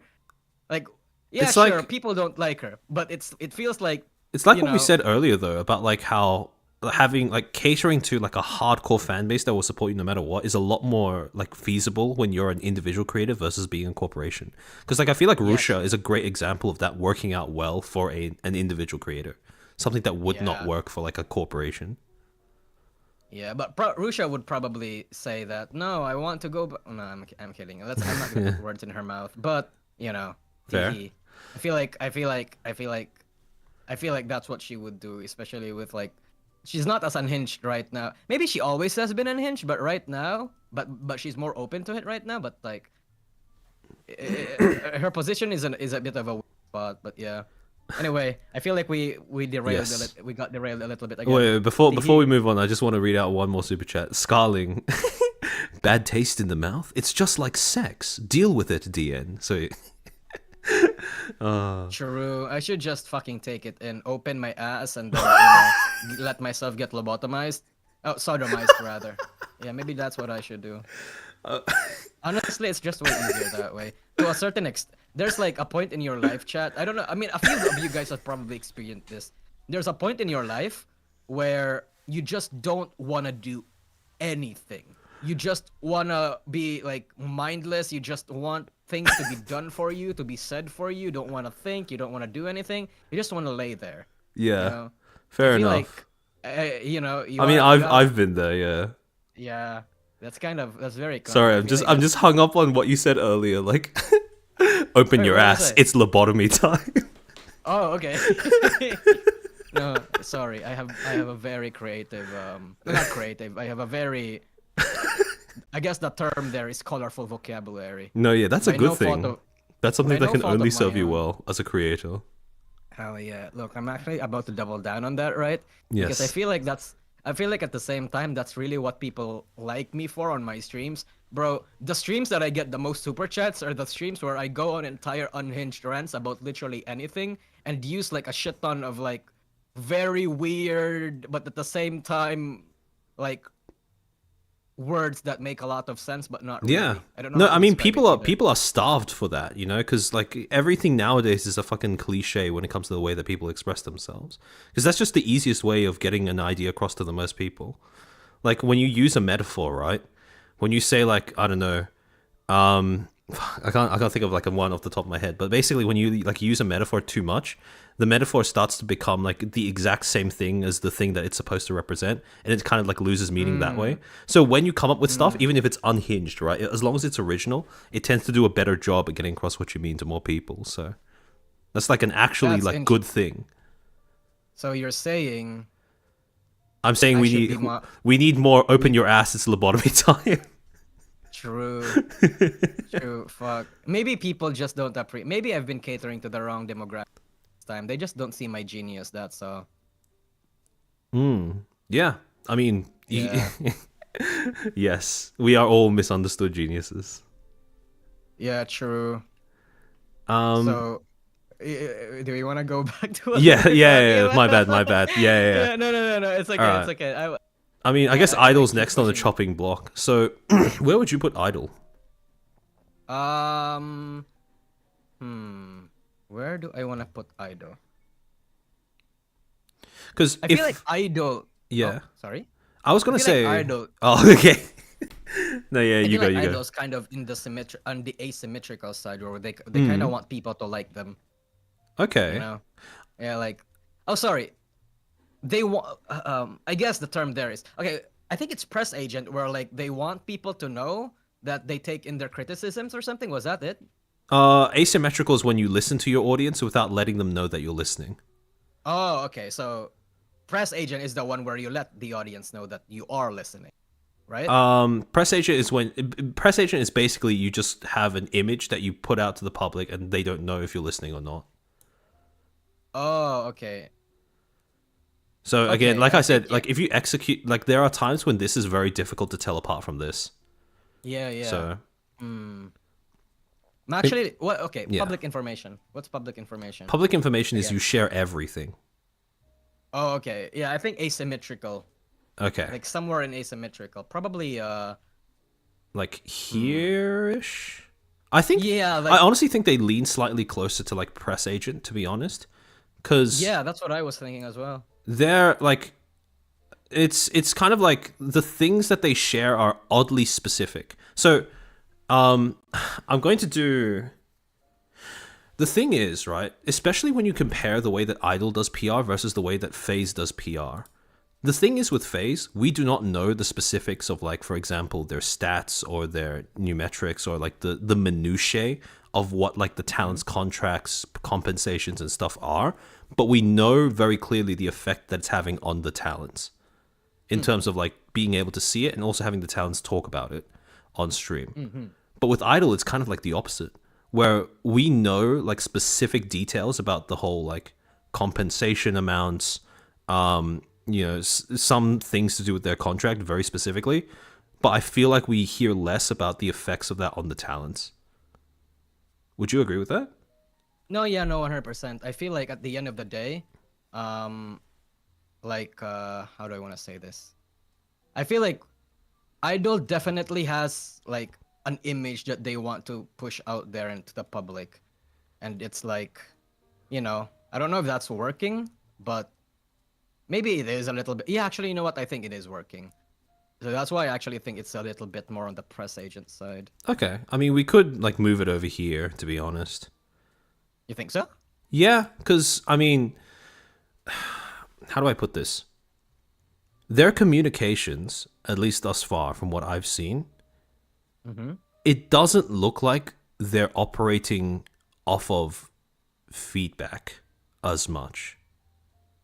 Because it mostly looks like they're just putting out an image, even though that image is information that a lot of other corpos would not be putting out voluntarily, which is why it looks like a large thing, even though it's still, in my opinion, it's still mostly like a constructed thing. Does that make sense? Yeah, no. Yeah, no, 100%. I get that. I think the more, you know how well I don't really know this shit. Like, I mean, Fair enough. I know this shit. I mean, I sense it, but I don't actually know it. No, you know? yeah, It's yeah. like, That's completely fair. yeah. So, It's I mean, like, it's like they're still selective with the way that they disclose their information, but it's just that the things that they select to disclose are things that other corpos generally wouldn't. So, I guess that's their way of like trying to drum up PR, I guess. yeah. I mean, yeah. And So I also, guess the that's reason that. why I think they also fit into this a little bit more than asymmetrical is because of how much of a ripple the few things that have gone sideways look to the public, or the way that the public has reacted to those. Wait. Do you want to repeat that? I feel Yeah, like, so I feel like the reason that's why press interesting. agent is like, I would lean more towards press agent is because whenever there's been like a surprise graduation or whenever there's been a termination, even though there's only been like what 3 thus far, at least from the top of my head, I might be forgetting 1 or 2, but Yeah, it's 3. yeah, so Graduations, yeah. In general, people that left them. yeah, so Well, no, 1 actually, termination and 2 it's more than that. graduations. It's been 5 if you wanna Oh, if you wanna really? include the Hebrew branch, yeah. Oh, okay. I didn't know about the Hebrew branch, so I might not have. Yeah. I'm only thinking about their EN. So yeah, it like the times that those things have come up, it does look like it's disrupted the way that the public sees them quite a bit each time. And from that alone, I do think that they fit more in press agent than in asymmetrical. I mean, at this, yeah. I think so as well. Because like, I don't know. I feel like Yeah. Idol wants to create this image where they're like, how do I want to say this? The safest VTuber agency, but like the more stuff comes out of them, like, the more people are starting to lose a little bit of like faith over that or trust over that Yeah. branding attempt. The I feel thing like that's is, what's happening yeah, here. yeah. It's a lot about when it comes to like company PR, a lot of it is about like, how which one like it's a constant battle of trying to make sure that the things you choose to disclose matter more to the public than the things you don't choose to disclose, I guess. And with Idol, I'm not sure if they have that balance down just yet, so Yeah, actually, you know what? At the end of the day, I don't think there's not that many people who actually long term gave a fuck that Idol is telling people about what their percentage or contracts look like. yeah. I I feel mean, like if you're a I talent, feel that like will matter. But if you're an audience member, I don't think that matters yeah, I as feel like much. as a person, it's like it doesn't matter that much, right? Because it's like I think the way how most people operate is that is the talents happy? If the talents are happy, I don't care about your contract terms. you know? Yeah. Or I don't need to know about the details or care about the details as long as my Yoshi is happy. I think that's how most people operate. But Yeah, I would agree with that. yeah. Um, Mm-mm-mm. from here on, where would you want to go? Because I think you would know more about these than me.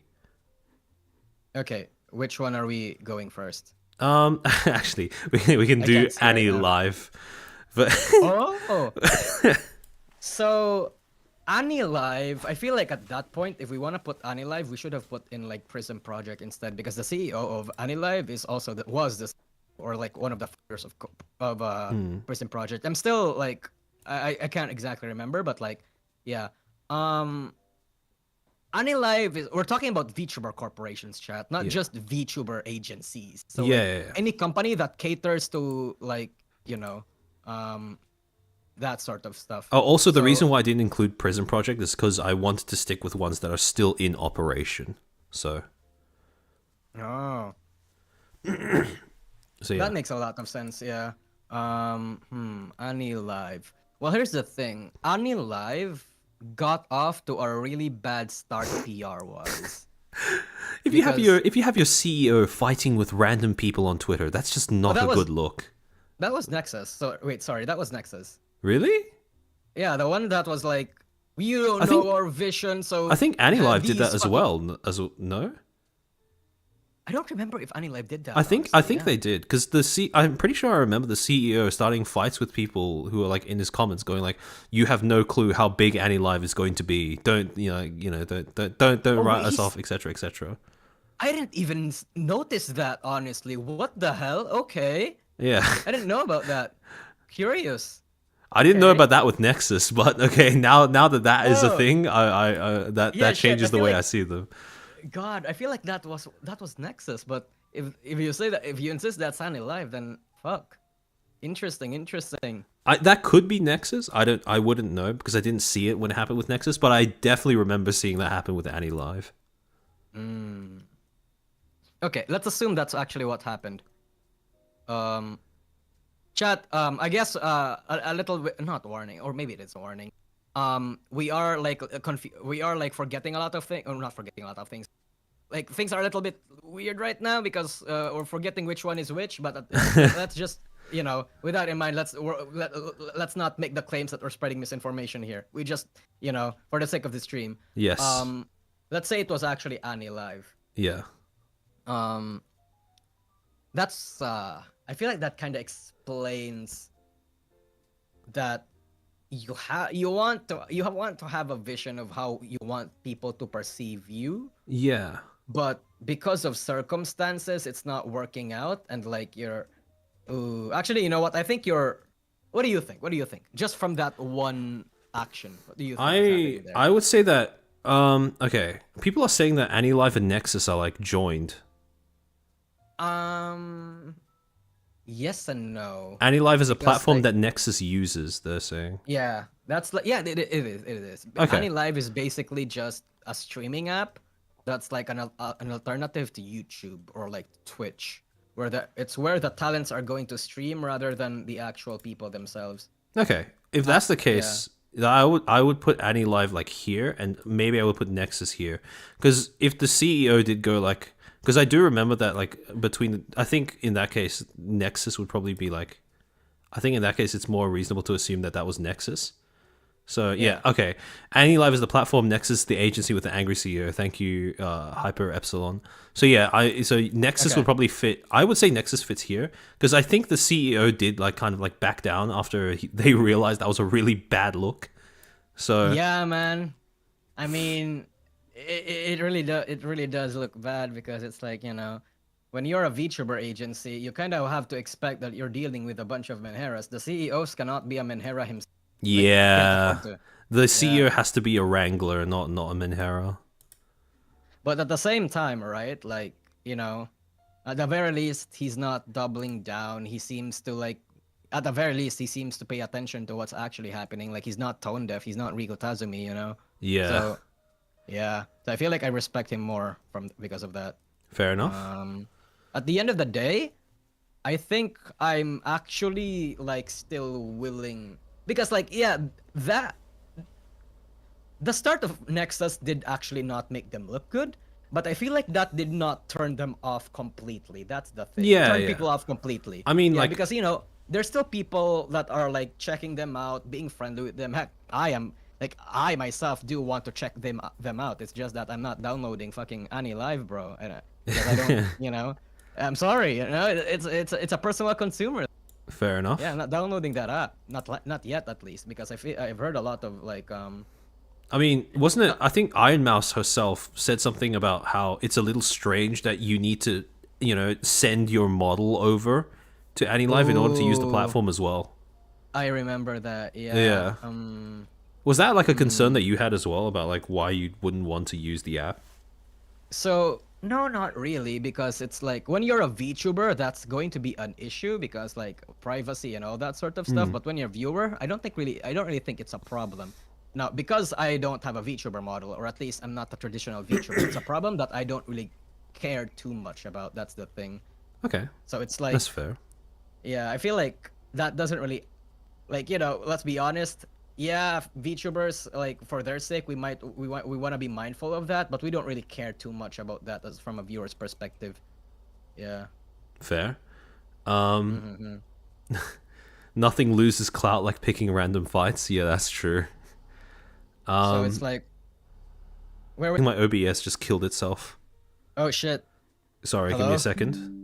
Okay, Australian guys, internet, are we curse are we you. are we back? Are we back? OBS died for a second there. Oof. Are we good, F. chat? Wait, hold Chat, on. is I'm this just real? I'm waiting for the confirmation that we are indeed I'm getting a lot of Fs in chat. Oh, we're still We are live. still Okay, live? okay. Okay, thank fuck. All right. So That's yeah. good. There is a lot of stuff that we don't know about how AnyLive as a platform works or us to like,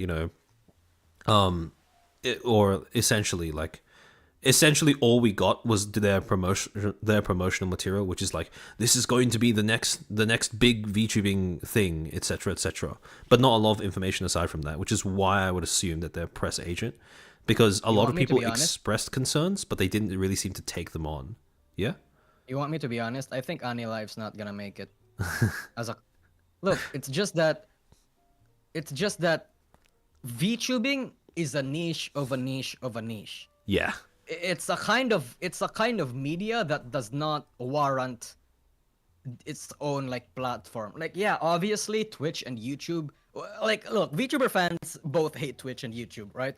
On the YouTube side of things, it's so unintuitive, and in the Twitch side of things, it's so bombarded with ads, and the pay cut is really bad. Like, everybody has its own pros and cons, Yeah. but I don't think VTubing. I mean, obviously, I don't know the stats, right? I'm just using my super autistic VTuber sense. But I feel like it does not warrant its own platform right now. The base viewer base for VTubing is just too small. And I Yeah, think one of for the sure. reasons why a lot of people think that it's a good idea, or that VTubing is actually as good as it is because VTubing as an industry is so deceptively small. And what I mean by that is that there's a lot of money coming into VTubing and being like passed around, but like the amount of people that's actually participating in here actively is not that much.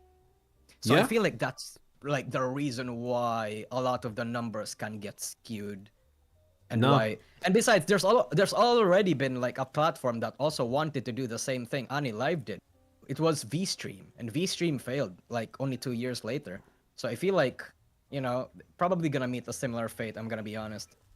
Yeah. I Yeah, feel like honestly, no fair matter what enough. you do, I feel like no matter what you do, it's just not wise to start anything in that scale regarding VTubing right now. Yeah, But for sure. again, I don't.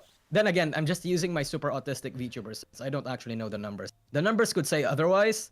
I don't really know, but I whatever. mean, Right? I would not assume that VTubing needs its own platform at the moment. It really doesn't. It really doesn't. So Bro, if you don't cater to Japan, if it's a platform that's not like taking off in Japan, it's a platform that's not taking anywhere. Because fair. VTubing is way bigger in Japan than it is in the West. So I feel like, it's whatever. Yeah, also not just that, China as well. Yeah. Hmm. We need to I feel like that's really the only ways it could work. You Yeah. cater to both Japan, China, and the EN at the same time. Like all at the same time. That is not a that exclusively would on yeah that mobile. would be a massive ask for like any like platform though. Just because of Yeah, how no, many hoops that 100%. they need to jump through for like each of those different like three audiences. Yeah. Maybe we need our So own like super corporation conglomerate to come up with a better alternative than Twitch and YouTube. But that is like decades away, I would the assume. waifu defense The force. Look, it's look. I feel like at the end of the day, VTubing, AI, and like the concept of like solving men's loneliness, and women's loneliness. You know, I yeah. feel like at the it's all gonna like meld into this one boiling, not into this one melting pot of an industry. I feel like that's the Yeah. future we're heading into. Yeah, I I agree. feel like it is. Yeah. We are going to get Cyberpunk that Yeah. or True. Blade Runner, the Ryan Gosling meme but in real life. God, Ryan Gosling is such a good actor. I'm actually I like agree. an ironic Gosling for that bastard. I feel like every movie he does, every time he appears in a movie, it immediately becomes my personality for a week. You know, like I saw the Barbie movie, right? Yeah. And I'm like, yeah, I'm Canal. yeah, I'm Canal. patriarchy, Yeah. yeah, yeah, yeah, fuck Literally yeah, me. Literally me. yeah. And then I saw Cyberpunk, and and then I got into this phase where I was like pretending to be sad for no reason, because I was just the I dread this fucking corporeal existence. It's pain. I don't like it. You know, that sort of shit. The whole you look I lonely. get I kind can of fix weird. that. Yeah. Exactly. I get kind of weird when it comes to that sort of shit, but I feel like I like it because I'm just getting into it. You know. True. I feel like I'm the best sort of fan out there, unironically. I just consume without thinking, you know. I'm the sort of like consumer that corporations want to pander to, because I just don't think. Yeah. Hmm. Fair enough. You are Anyway, the yeah, sorry ideal for that long consumer. tangent. Nah, Yeah. nah, nah. That was that was understandable. Oh shit. Scarly, thank you for the super chat. Let's be neighbors of the lands between. Uh, Blade, thank you for the super chat. What with a grain of salt, I may add on. VTubing is still new and in between gold and dark ages. YouTube before 2016 was the golden age before drama. Twitch turned from gamers into softcore porn. Yeah, yeah. I get. I do think you're right about VTubing happening in like a weird time period in terms of the development of the two major platforms it's happening on. Mm, So yeah. yeah. I mean, I guess if maybe I'm just assuming. Maybe what Blade is trying to say is that, like, because VTubing is so small, there's still an opportunity for platforms like AniLive or VStream to take off. Or Yeah. I mean, like if you were to is like that right, Blade? I would Sorry. assume like the way that I read that super was like basically saying that like VTubing is new, but also it's like it's taking off at a time period where the platforms are in a weird spot. Mm, So in theory, if it was executed well, having a platform dedicated to VTubing does have the potential to break through the market just because of how unsatisfied consumers are getting with the big two being Twitch and YouTube. mm. But so far we've yet to see it be executed to that standard. You know what the easy cheat is for that? Just convince Hololive and Nijisanji to use your platform. Sure. That's it. After you Sure. do that, you might have a fighting chance. You don't do that, you're dead. Yeah. I I think feel that's like fair that's enough. the end all be all. Yeah. Yeah. Mm-hmm. Yeah, back to this. Oh my god, that's like the fifth tangent that we had right now. We still Yeah. have a tier list. Holy And sheesh. anyway, All right, so yeah. yeah, The Allure. This is a pretty new agency. How would you say they've been handling their PR? I think somewhere along Idol too. Because like VLore was very transparent with their timelines, their percentage cuts, with what they expect their talents to do and like all that sort of stuff. They're pretty relatively like I guess I don't know if I want to use the word transparent, because again, there is no such thing as a transparent agency. But like they're relatively open to getting a certain information out there. And I feel like that's actually kind of half the reason why like audience reception has been a little good. So I feel like definitely it's somewhere around Idol's level as well. Okay, fair enough. Mhm. I mean, I personally don't know that much about VLure, but from what you've said, that does sound more like press agent. Although, do you feel like they've done like do you feel like they've been pivoting their PR strat around what their audience has been telling them, or do you get that impression? No, I feel like okay, this is again, we don't actually know what's going on behind the scenes, right? Mm. I feel like what their vision is actively being perceived accurately by the audience. Like they Okay. want to be the Kumar agency, right? But they don't yeah, and then like and the audience knows that and they're leaning into it as well. Okay, fair Like enough. you know, there's no I mean So like they were there's like no Coomer discrepancy. agency from like day one, and it's just that the audience fell into that more than them meeting the audience like with that expectation, I guess. Something like that. Yeah. Okay. Uh, V4 Mirai. Oh, sorry. Were you gonna say something? V4 Mirai. No, sorry. I wasn't Okay. saying anything. Oh, Sorry. okay. V4 Mirai. I think V4 Mirai is still is in the same boat. So still press Where agent? no, Hololive. Like they're Oh, not gonna okay. show their percentage cuts. They're not gonna show anything. Like you know, everything is all like behind. Not behind the scenes. Like everything is all under wraps. You know, Yeah. they're trying to put up an image that we're a good standard typical VTuber. And you know, I think that's okay. Like you know, I feel like that's the default not every single, but like a lot of VTuber agencies try to go for. Yeah. But Fair enough. yeah. Mhm. Um. Production Kawaii. Is that it? I can't Yes. see the logo Project properly. Oh, Project okay. Kawaii. Yeah. Oh, no. Is it Look, production or there's project? it's production. There is a Okay. project Kawaii. It's Kawaii, but it's like double V, and then there's a Oh, production Kawaii. So it's like it's kind of confusing, I know. fair. But I get mixed yeah, up between the two. Yeah. production Kawaii. I think they're pretty much like similar to not Idol, same Hololive as well, where it's like your typical like goody two shoes VTuber agency that wants to produce like idol, you know, relatively GFE. Woo. Mm. Yeah. I don't think when I think about production Kawaii, I can't really think too much that makes them stand out from like you know have their own distinct identity from any normal VTuber agency that's like trying to be like similar to Hololive at least. So I Fair. don't know. Are they? Do you Yeah. feel like they're pivoting their like PR based on their audience though, and like what their audience is like saying or doing? We're not aware of that.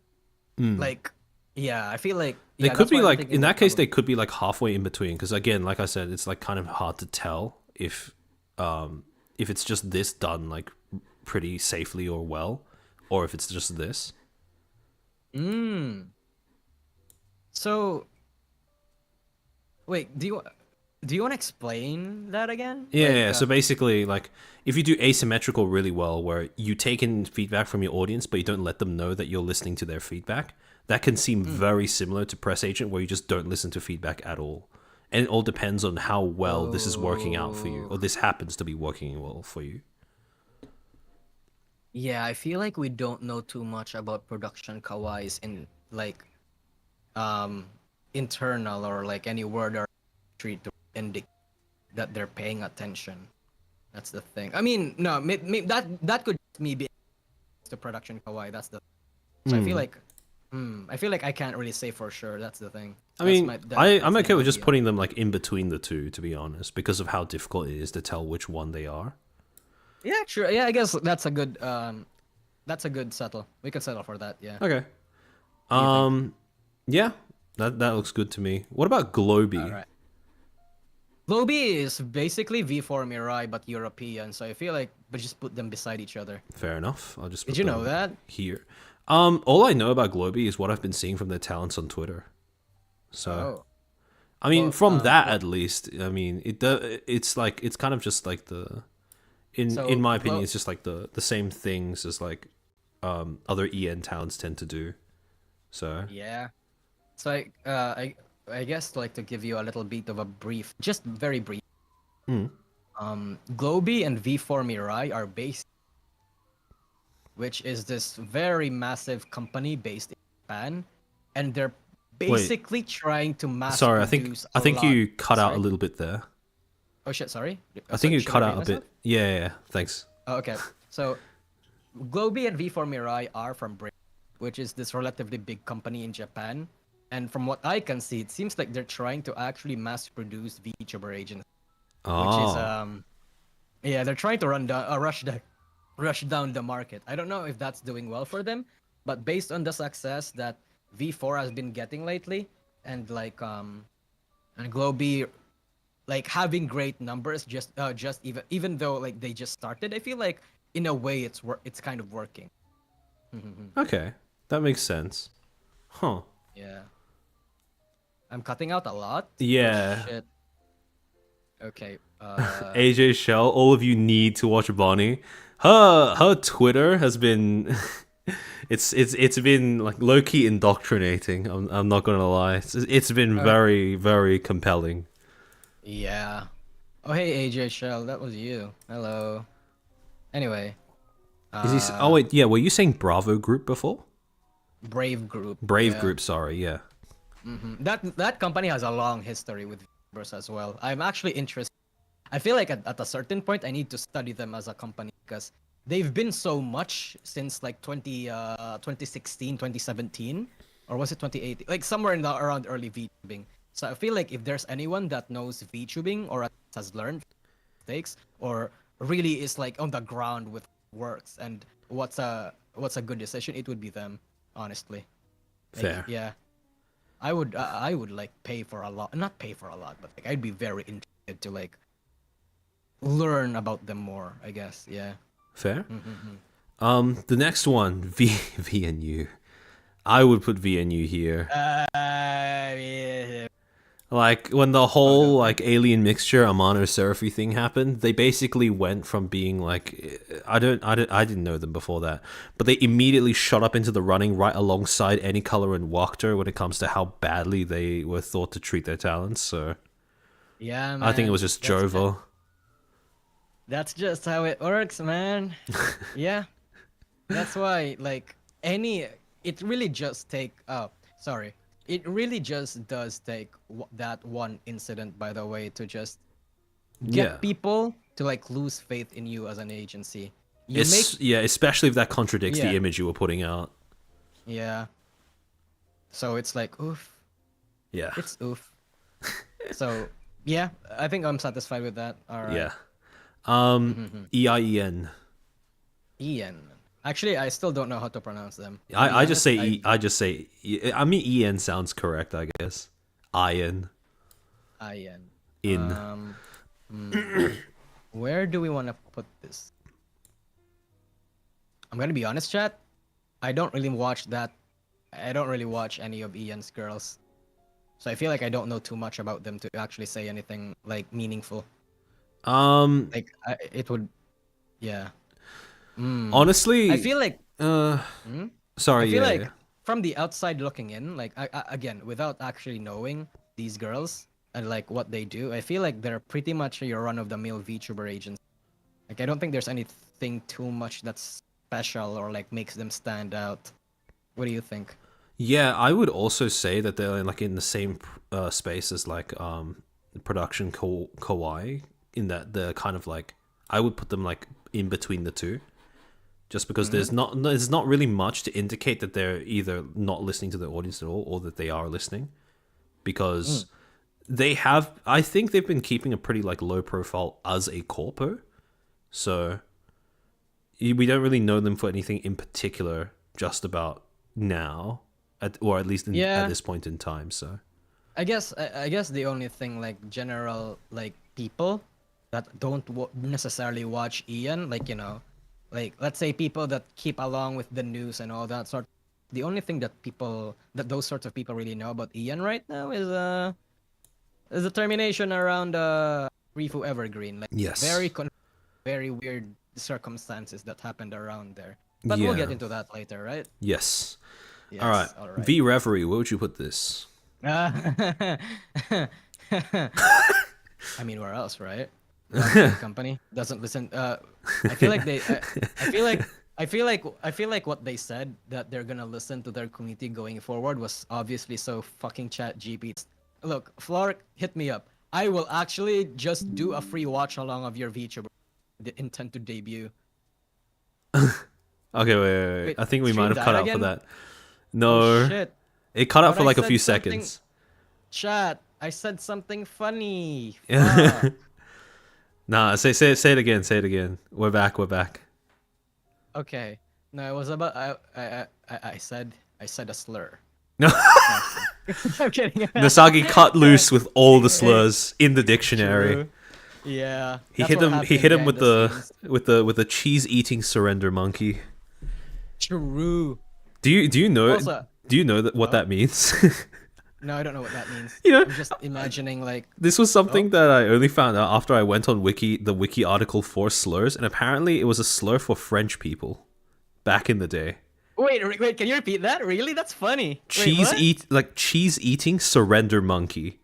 The only reason I remember that one was because of how like long and stupid it sounded. He's eating surrender monkey. Okay, I get that. I get it. I get it. So surrender. Yeah. Oh, I see. That's actually kind of. That's actually funny. That's actually funny. I feel like, yeah, I feel like I might accidentally use that one of these days. Accidentally, obviously. Yes. But Yes. yes. But yeah, Anyway. you were saying about Anyway, Flock of Crows. Yeah. So the actual funny thing that I was actually saying. So, I feel like if Flork just reaches out to me and like gives me permission, I will just do a free watch along of your VTubers if you actually do pursue it. I'm just Based. yeah. Look, that's just what's gonna happen. I feel. I mean- I just feel. I like shit posts. No? It's Yeah, like same, flavor same. in a way. Yeah. I it's mean, like- I respect the guy fun. even more for actually going ahead with the idea, which is like, I mean, the promo was Chef's Kiss, Girl Yeah, they House, even got, Girl like- Feed. Bro, they even got like a thing in was it in off guy. So it's like, oh god, is he actually serious about this? Because when I first heard of it, I was like, nah, funny shit post, haha. But it's like, oh god, no, he might actually do it. Fuck. I would love for him to do it. It would actually be like, it would be gold. It would be gold. I believe. 100%, All brother. right. Are you satisfied with this diagram? Also, by the way, people who are watching along with the stream or watching the VOD, I will be uploading these slides as well. So don't worry if you don't quite remember what each of these models' definitions are while we're like doing this, because I will make them available to you as well. So, yeah. I think I'm pretty satisfied with this, actually. Yeah. Okay. The next thing that I yeah. want to just ask is just bounce an idea off of you. The way that I think of it currently is that when corpos start off, right, when they're like still in like small to medium stages, they tend to start either here or here, but then as they like evolve in their life cycle, as they become more successful, they all move towards being asymmetrical. Because You mean like they start off from symmetrical or they can start Yeah. they start off like either here or here, and then they slowly shift towards being asymmetrical. Yeah, and I think there's like actually not a scientific reason, but like I think there's a good reason hypothesis as to why that might be the case, right? Because it's like when you're an agency when you're in an industry as cutthroat, and honestly, because everybody is trying to vie for the EN side, it kind of get a little saturated, feel a little saturated. How do you want to stand out from your competitors? Obviously, you want to make it seem like you're better than them, right? You can offer more to your talents. You can do more PR. You can train them. You can give them, they might not, because you need to in a way compensate for the lack of eyes that like a big corpo can provide and they can't. So the normal route that a lot of corpos take is they want to do the transparency because they think that's a problem that's like currently going on with a lot of VTuber agencies. A lot of VTuber agencies transparent, and for good reason, because like for good reason. I don't know if I need to fill that out, but I feel like no, I don't need to. But like when they actually when they actually start getting like finding relatively good success, the more they realize that, oh god, actually it might be it might have been a bad idea that we're being a little bit too open, Yeah.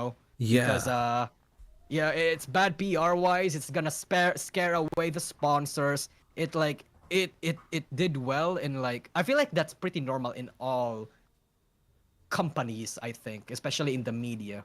Yeah. Like you want to be seen as this grassroots place where you started this thing because you think there's a problem in the agency in the industry to solve, and then as you grow, it's like, oh God, no, One of you yeah. immediately becoming one of them.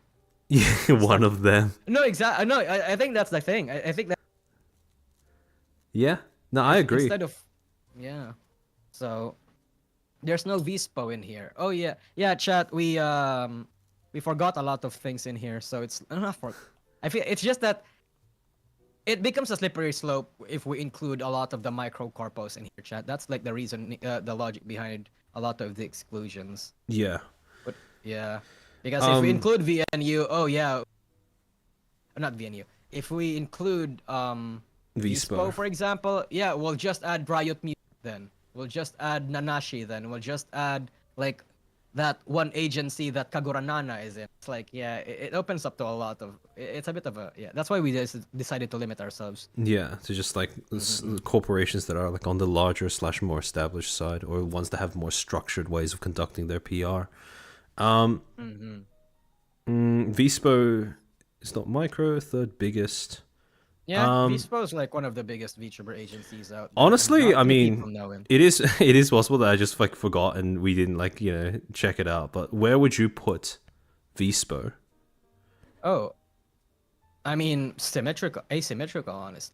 Yeah. Asymmetrical? I Okay. mean, I'm I gonna mean, I be could just full grab their transparent. like PNG, just like for the Full, sake of like having a complete diagram.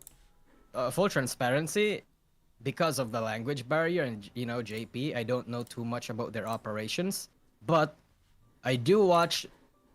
I'm a VSpo clip watcher. Okay, I'm gonna admit that. I don't really consume too much of the company aside from the clips because for obvious reasons, right? So the impression that I got off of them is that they're basically like similar to Nijisanji but like gaming. Yeah. Hmm. Vispo is getting an EN branch though. They're in the work. It's in the works. Yeah. All right. So would you put them like where would Mhm. you put them like closer to this side or closer to this side?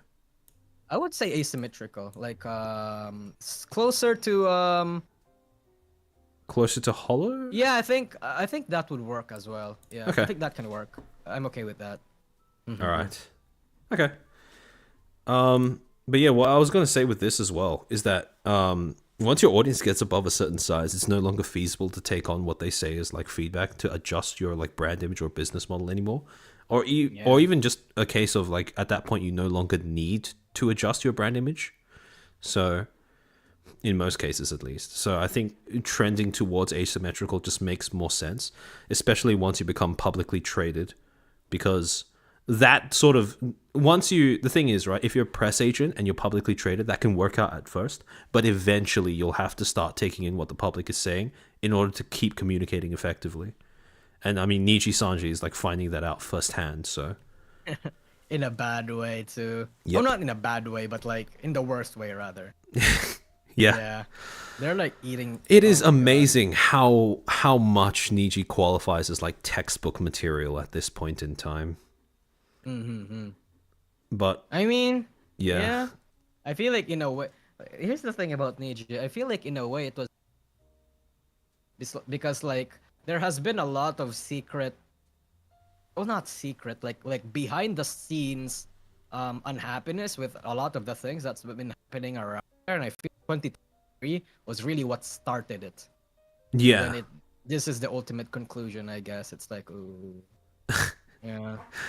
I mean, yeah, Niji has not done. Yeah, 2023. Yeah, I don't know. They're not done yet. They still have one more in them, yeah. Yeah, yeah. Take that how you will. Yeah, yeah. I mean, at this point, we're all just we're all watching and waiting to see if and when anything goes wrong. Um, speaking of things going wrong, last part Mm-hmm. of this, the last part of the stream that I prepared is so again, people who watched my first video and people who watched the last stream will be familiar with this tier list. And I did mention how essentially, so These are tier. This is a tier list that we were going to use to just place different terminations on, and I mean different tiers. You know, in terms of their PR strategy, it's Jova. Things are falling apart. Urgent reforms needed. Important stakeholders getting worried. Specific publics might be upset. Everything will be forgotten in under a week. And when we should. sorry, Oh, sorry. Go ahead. so yeah, I was gonna You say should. with the terminations, right?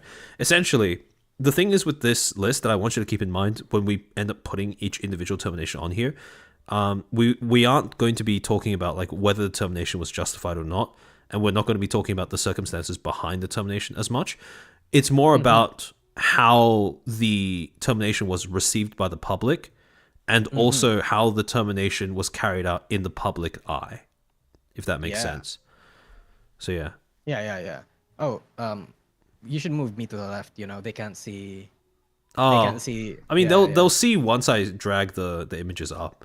So No, I mean they can't see the yellow and the green. oh, you're right. You're Yeah, right. yeah. Okay, give me a You should move second. me beside me. Let me grab DN so he's close. Oh, let me grab DN so he's closer to me. Yeah, get me out of the cuck chair, nerd. All right, hold on.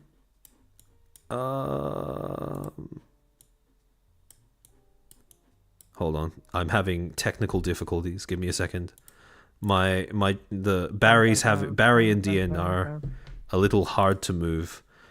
Oh God. Okay. Oh God. All Why right. will you phrase it that way? That All made right. it sound like we were lost in the throes of stuff. Yeah. All right. This So I is guess this is like. this should be better. up. This should be better. All right. Mm-hmm. So, just so you guys can see what's going on. Shrinking him might be easier. True. Let me. Don't shrink me. That's rude.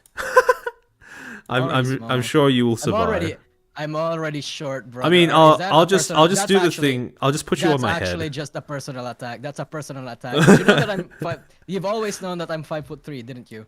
Like I'm a fucking midget, even compared to like normal Filipinos. You're actually like personally insulting me, and I don't appreciate that.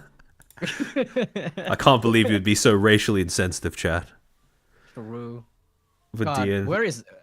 What the fuck is this? Where is this whole hoopla about short king bullshit? Was that all a lie? Fucking nerds. Yes. Goddamn idiots making me think I was actually appreciated for once, you goddamn. Let him sit on you. No. We're not there yet. That is for future. That is for future collab. Not right now. This is our first time speaking on stream. So. True. All right. So. Oh yeah, DN. Did you want to add anything onto that, or do you have any disclaimers of your own? Oh. Nah, I'm good. Generally just that. Oh yeah. Wait, no. Actually, you know what? I think it's also best that we don't. Yeah, we're not gonna talk about the details of the actual terminations itself, chat. Yeah. Like again, just from PR perspective, like he's the one that does the analyzing. You know. Yeah. Yeah. Also, so okay, just to give you an example, right? So, for example, with Zion's termination, if we were to go off of what Zion's termination was actually symptomatic of, so the things that were going on behind the scenes, her termination would probably be around here.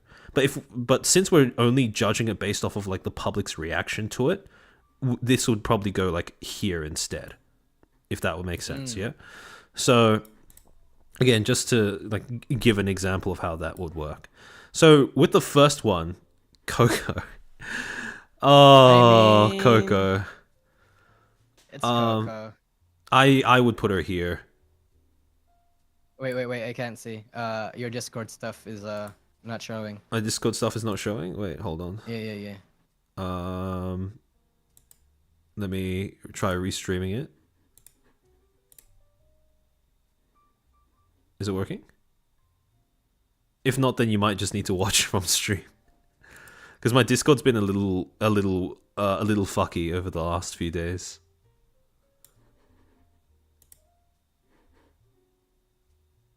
Oh wait, DN, are you there?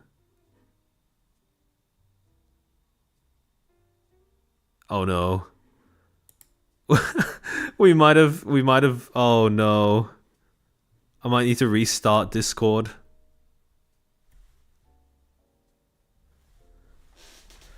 Wait, guys, can you hear me? We lost contact. They got him. It's fine on stream. DN died because my Discord started my Discord started killing itself. So I will have to give me a second to restart it. Man, Discord's been such a buggy mess over the past few days, which is rough, honestly. Let me see if I can. All right, I'm going to restart it. Okay, so you can hear me, but just not DN. All right, makes sense. Okay, hopefully this works. Hopefully this works. The Niji sisters finally got him. DN now stands for Dead Nasagi. He really put a hit on his own back by being too based. Hello? DN? Hello? Oh, okay, I can hear you now. okay, Yay. he's back. He's You back. good? He's back. Okay. All right. All right. Now we just need for Yay. our avatars to come back as well. Oh shit. I guess Until now, you can just have like those turning cogs. true. Oh shit. I guess we don't do what the fuck we just did. I don't know Yes, what we just I did, think but it's yes. because stream dropped out, and then I went into it to try and fix it. I think for some reason that causes Discord to like bug out. Boo, Discord can't. Bro, I've been having like issues with Discord. I fucking lost a ton of work because of fucking Discord. Boo, Discord, fix your app. Boo. Discord is Suck. very cringe. Yeah, All right, I mean, we are back. We are both on the screen. Thank fuck. All right, so yeah, Jesus Christ. Coco, Resurrected from the dead. So Coco, definitely yeah. things falling apart at this point. I would say, yeah, internally. Yeah, I would actually think so. I think it was Coco's, not death. I think it was Coco's situation that actually just told what's her face? That told Hololive, hey, you know what? We need to prepare for shit like this in the future. You know, it Yeah. was like their wake up call basically. Coco And I really feel was like the Jesus of Hololive. oh yeah, no, 100%. Like that. It's just unfortunate a lot of the things that happened to that woman, bro. Yeah. Like, you know, as much as I want to believe that she left out of her own accord and because of creative reasons, like, bro, come on. The fucking Coco drama played a part into her decision. Like, I don't know. Like, I feel like that's not something that's Yeah. that's going to be part of it. For That's the sure. thing. Yeah, I would Yeah. agree. So it's like Yeah. so Man. for Coco, how do you wanna do that? I think just putting her here would make the most sense. So like at this tier. Oh wait, can you guys see the top tier? Hold on. Let me do some readjusting in OBS.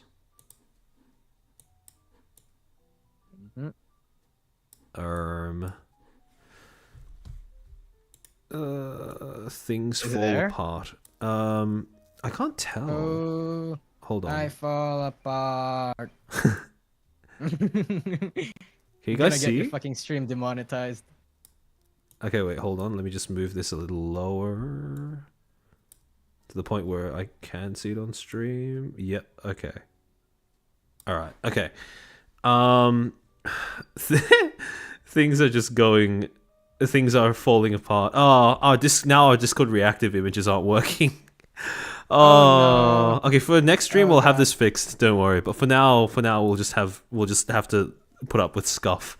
All right. So Hey, look, it's not an EN stream without a little bit of scuff. That's what I think. Australia moment. Okay. With Russia, where would you put her? Russia. Honestly, important stakeholders getting worried because like I feel like stakeholders really only worry about money. And Russia brought in a lot of Russia money. was Yeah. Russia was like the biggest whale bait. So it's like, you know, Fair enough. I don't think yeah. So it's like I don't think it was that big of a deal unless it's definitely not a big deal. It was not a big deal rather. Yeah, fair enough. Because like a few people were getting mad at Hololive at the time that it happened, but at the same time, once like information got out and like people were like rationalizing the actual circumstances behind the termination, it Mm. felt like then people started to get a little bit more understanding of everything. Yeah, I I feel would like agree. that's actually what happened. Yeah. And it's like, how do I want to say this? Russia's termination did not necessarily imply anything that was going bad with cover, Yeah, that's you fair. know? Yeah, so it felt like I don't think it was like I don't think there were any urgent reforms needed. Yeah. Okay. Yeah, What yeah, about yeah. Mel? Specific for Mel, I think it's the same way in Zion. Specific publics might get upset. I think that's it. Because like Yeah. the Mel termination was super positive. Yeah, I Definitely. would agree with Well, that. Not least yeah. because of the way that her gen mates were able to like talk about it as well. And also how Mm, she herself was like really like graceful about it.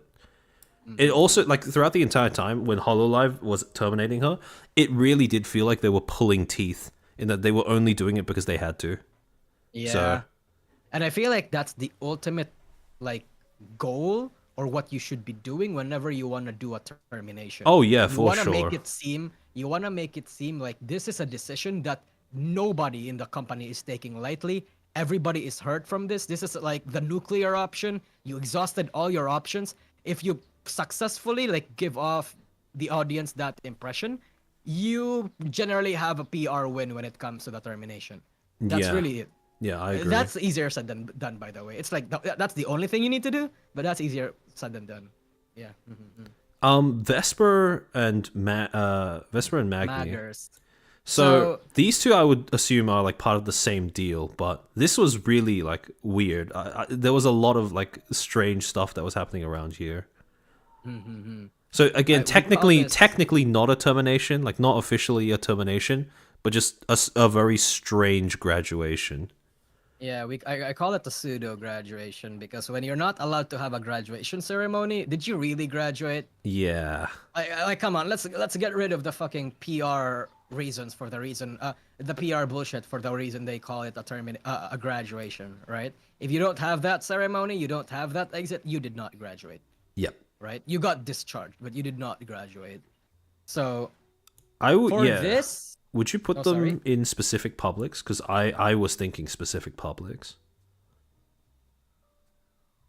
I actually want to say that because Vesper and Magni were the biggest stars members at the time, and like stakeholders might have pulled in money to see through Yago's dream of making a successful male branch, like actually become successful. I would actually want to say that it might be Okay, stakeholders getting worried a little sure. bit. All right. Yeah. What do you think? What do you think I mean, about that that? sounds reasonable because again, Yeah. I wasn't like I wasn't really an active VTube watcher at the time that this was happening. So if you like again, I have no clue what Hololive's like at least their public goals and stuff were for making Holostars. So if you would say that like, you know, they were seen as a pretty big investment by Holo, then yeah, I think it's fair to say that them departing, especially in mysterious circumstances, would probably fit around here. And chat, even if they left in their own accord, the fact that they did not have a graduation stream doesn't that's not a graduation. I'm Yeah. sorry. Like again, though like, it's just weird, man. It really just feels weird. Yeah. So, yeah. Let's Reroron. Oh, Ron. I Oh, think without a question it's here at the very least, right? let You me don't think come about out it. about a manager like you know, like or okay, even assuming what's written in the termination notice is true. You don't Yeah. publicly say that one of your managers is supposedly hooking up with one of your talents and come off well, you know? Mm, I can't I can't fucking take that situation seriously, man. So many people were so sad about it, but it's like, oh, God, it's just too funny. Like, I'm so sorry, it's just too funny for me to care about it that much. But yeah, no, 100%. Yeah.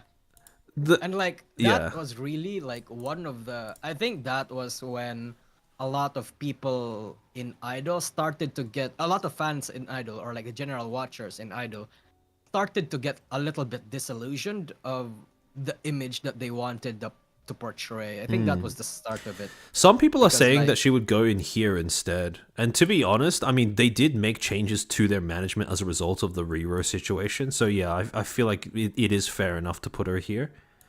Because in fairness to Idol, they did, I mean, they did say that they were doing like restructuring internally as a result of that.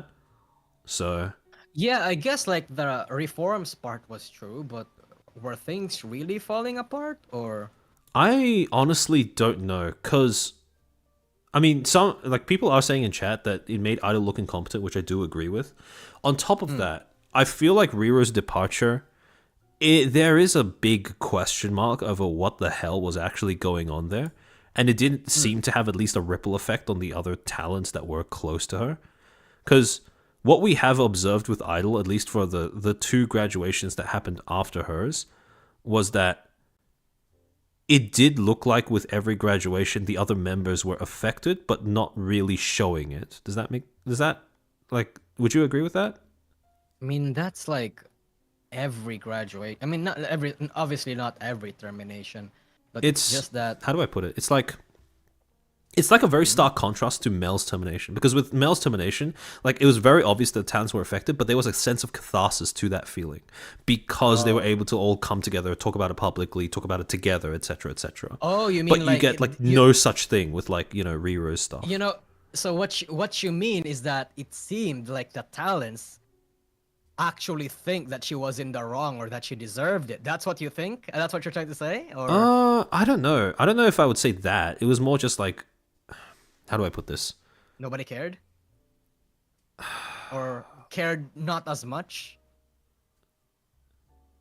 Or Honestly, yeah, it's between those two. It's either that they seemed like it didn't affect them too much, or it seemed like the ones that it did affect were keeping quiet about it.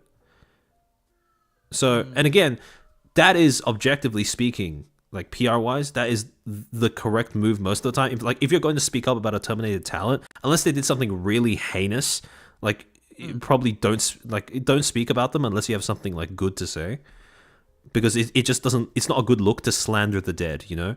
But the thing is, with this particular one, because of, I mean, I did think that Idol, assuming everything written in the termination notice was true, I think they did handle it well by putting management in between the talents and the public when it comes to the handling this termination. But I would assume that Rira had like close, like, or at least closer peers among the other members of her agency, and I would expect that to have affected them in some way. Like, obviously, if you're a talent and you find out that one of your managers has supposedly been sleeping with like another one of your peers, that's probably going to affect the way that you see your company. see them. That's why I would put her in like things are falling apart. Because again, I can't get over that, like, you know, managers sleeping with talent thing. That is just That is so bad. Yeah. Honestly, yeah. that is bruh. I guess I can. Yeah, I guess I can the more I think about it, yeah, I guess I can generally agree with that, because it's like, you know, yeah. I think I can agree with that a little bit more now. Not to the same extent as Coco though, bro. Yeah, a fucking definitely entire not, definitely Generation not. got lost because of the Coco drama. It's like it's pretty wild. Yeah. Yeah. So let's go with that. Amano Seraphi. Amano Seraphi. Ooh, This is where would you put this? our girl from VNU. I would put it here. Bro, they died. Like, They VNU died. is actually just They officially actually dead died. right Yeah, now. they Yeah. died. Would you So put it's it like, above Coco? Because Hololive recovered from Coco, but I don't know if VNU will recover from Seraphi. Or do you think feel like that we'd have to VNU look didn't at- have as far to fall as Hololive did? Yeah, that was what I was thinking. It's like, I feel like the comparison is not that warranted because, like, we're gonna be honest, right? A lot of people were like talking shit about VNU and like, oh my god, how dare this blah blah company do this? But it's like, you didn't fucking care. I didn't. Like, you cared Like you cared, but you didn't fucking watch the. You were not a VNU fan. You were not an Amano Serafi fan. Like let's be real. Like there's a small percentage that are that, but most people that watch that drama really only watched it because it's like, it's drama. Fair. Most people were just drawn into it because it was drama, and like I feel like let's be honest here. That's really the only one of the only reasons you watched it. Okay. Like, In Yeah. that case, I would probably put like Seraphy like in Show over, I show think. over, yeah. But Yeah. as like last nail in the coffin, I guess. I actually, you know what? I actually want to look that up now. How is I'm- V and U doing? I Because don't I feel think like they they've just died. yeah, they fell out of the public eye, and I don't think they've managed to claw their way back since. Yeah. The reason why I'm leaving space here is because we all know that there's going to be something in here. So Yeah. yeah. Okay, so How is VNU doing? they're pulling relatively decent numbers in terms of subscribers, but the viewership, I don't know if that's a viewership that's like can feed you, I guess. Is a I term. see. Yeah. I mean, anyone. Then again, I live in Yeah, the Philippines, so like my standards for that is very small. fair enough. They've VNU does not seem to be doing. I don't know. I don't know. I feel like this was just enough to like. It was definitely enough to shoot them out of like any possibility at making it mainstream. To be honest. True, yeah. That's probably why I would put it in Joe over. It's like, Yeah. nah, that's just permanently put a Like bad taste. as in a people's mouth. corporation, I think they are done for. But like even though the individual talents might be like okay, or at least like Yeah. from what we can tell. Nina from I think Nina Macorano. Oh Yes. god, this is ancient, by the way. I mean, not really. It was like 2022. That's like when most people are not even like VTuber fans. So it's Yeah. like, okay, how do I wanna start with this? So again, just coming across this from a PR's perspective, right? Yeah. So like Nina's termination was a bit of a mutually agreed upon decision. Like she agreed she messed up, she broke NDA, and if I remember correctly, the reason why was that she tried to funnel old viewers into another account because she wanted to re-debut. Okay, I see. Like honestly, until the walkout of V Dere, or like the third gen of like of Yeah. what's her face of Production Kawaii. Production Kawaii's terminations was generally looked upon in a positive light, you know? Okay. So would So, you put her like- in like here? I would probably put it as like specific publics might get upset. I feel like that there Okay. was really not that much people that got upset during this time. And again, this was also a time where not many people cared about indies and was exploring other VTuber agencies that much. Yeah. Fair enough. In 2022, it was definitely Hololive and Nijisanji's time. Barely anybody aside from like in late 2022 where people started to actually give a fuck. Also, as a disclaimer, this tier will probably be pretty like sparse. I'm pretty sure there's only like one entry in this list who will fit in here. Because the thing is, every time you terminate a talent, regardless of like who you are or what your corpo, how your corpo is doing, there will always be at least that person's fan base who is upset. Which is why specific publics might be upset. Is going to be the norm whenever someone gets terminated. So Yeah. That's like a default. yeah. So, who's next? Who's this girl again? I think Oceana. Oh, Otoshi? yeah, Oceane. Otooshi. Yeah. Yeah. So, again, okay. So, I am going off on memory here, Yes. but I think my memory is strong on this one because Oceane's termination did actually make a little bit of a splash in the small corposphere.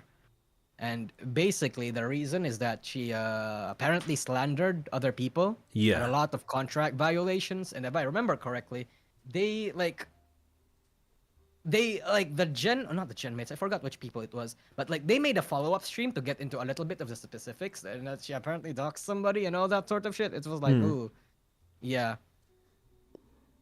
Where would you put Where do her? I wanna- Put that. Yeah, Because the yeah. thing is, that could Where go do I either want to way put that? between important stakeholders getting worried and specific publics might be upset. Because on one hand, if you make it like, if when you're like terminating someone and you make it really clear that they did something like heinous, or like if you're making it so that they harmed other talents, either it would be specific publics might be upset, or people might start getting on your back as an agency for even taking them in the first place. Hmm. I wonder. I wonder. Hold on, let me think about this one. I feel like. Hmm. She could be in between categories. Yeah, maybe it could be an in between because I don't know like the behind the scenes implication from this graduation termination. Like, Fair enough. yeah. Yeah. Yeah, yeah, Again, yeah. if we judge from just the termination on its own, I think putting them in between would make sense. So, I mean, yeah, because like I said just then, like it could go either ways when it comes to like something especially as egregious as like being accused of doxing like other talents and stuff like that. So, Mhm. yeah. Rifu Evergreen. Oh God. Oh God. So this actually kind of made a little splash as well because it was a little like it was a bit of a confusing display from Ian because like a lot of people were confused because it was like voluntary. Like the notice Yeah. said that she did it herself. Like it seems like she wanted to say, "Hey, can you just cross out the contract and get me out?" It looked a little weird because apparently management didn't expect it and like the reception towards this was Yeah. more of a The genuine wording straight was really confusion. strange. Yeah. Yeah, it is strange. And it like much to the dismay of Ian and what they wanted, it sparked a lot of speculation around what this might have been, what this might mean with the internals of Ian and like her relationship with the agency. And like it's pretty weird. Yeah. Again, Chad, we're not delving into the actual circumstances behind the termination itself. Again, just how the public took it. So for this, I would actually think still in the in between, still in the In between? Ushigane Okay. part. Yeah, yeah, yeah. I feel like not that much people were. Do you feel No, no, like no. do you feel like Hmm? the impact would have been bigger if more people watched or knew about Iron back Yeah, then? I mean that's the case with every VTuber agency, right? I mean, yeah. I feel like Yeah, I guess. the reason why a lot of people care about Hololive graduations and terminations more than a let's say a Nijisanji termination is because Nijisanji has infinitely more members and Hololive has like fewer, and Yeah. that makes all the members of Hololive theoretically be like superstars in their own right. They're each like they're each actually just celebrities at that point. So it's like I feel like that's like probably one of the big reasons. Fair. Mhm. Okay. Amaris Yuri. Amar, I I, would put her here personally, I we but is there like a good version of this? I feel like the circumstances behind her was that it was kept um really vague. It basically it was in their termination notice. It just said that there were contract breaches and nothing else. yeah, but at the same time, like I feel like what happened in this circumstance was actually really good Yeah. because it discharged her in like Face Connect made it clear that hey, this was a situation that like we tried our best to avoid. We exhausted all our options. Like I feel like this is exactly the sort of stuff that you want to do when you want to pull a termination. Yeah, You make because it clear. you don't. Yeah, you make it so that like even if going forward you want to join another agency, this termination wouldn't. I would assume this termination doesn't make it any harder for her to do that because it was phrased as a professional disagreement between specifically her and specifically FaZe. So Yeah. So I feel like I feel like yeah. There were so I was when I was first starting to watch FaZe and stuff, right? Looking back in retrospect, there were two places where Fishman could have fucked this up. The yeah. first being the way that he wrote the termination notice. So the fact that he didn't go into detail was like good in my opinion, because again, the last thing you want to do is kick someone on the way out or look like you're doing so more than is necessary. So Yeah. making the like even though FaZe might have like FaZe management in particular would have caught more shit at the time that it was happening for making it vague. I think long term that was the correct decision. And the second thing was when he was going on. Do you remember that panel that Jelly and Sheena did, where they interviewed Sakana? Yeah, I remember that. Yeah. People in the few chat. people were actually mad about Sakana People, for that. Yeah. people were asking about like why did Yuri get terminated and stuff, and Sakana chose not to be more specific. And I think that was the right choice because he would have fucked it up by saying like by going into more specifics, because that would come off the exact same way as if if FaZe had put her on blast in the notice as well. So that was definitely like, again, the correct decision to like not go into specifics as to what happened. Because again, it might sate some people's curiosity, but long term, it's not good for like FaZe or Yuri. I wouldn't think. So. Oh yeah, 100%. Like that's actually like a core complaint that a lot of people have about like VTuber terminations. Like the thing is, a lot of fans want transparency. And while I get that, you want VTuber agencies to be a little bit more honest, the fact of the matter is, vague posting is there to protect the talents. Yeah. That's the thing. That's why agencies do it. That's why you don't see fucking, you don't need to know too much. Yeah. That's the thing. And even like just enough to oh wait, sorry, yeah. Go ahead. Just I was about to say just enough to like get you the broad strokes of the situation, but nothing else that can like actually paint anyone in any light at all. Yeah. Because if you I don't, agree. It's very unfortunate. I was going to This is say actually as just what well, happened. because Yamani in chat brought up that they started watching Dizzy, so they didn't know about Yuri. The thing is, right, even when the other talents happened to coincidentally bring up Yuri, because I remember that Dizzy was doing like a... this is going to sound really funny, but she was doing like an Omegaverse tier list using every other FaZe member. Oh god. Yeah. So you know what Omegaverse is, right?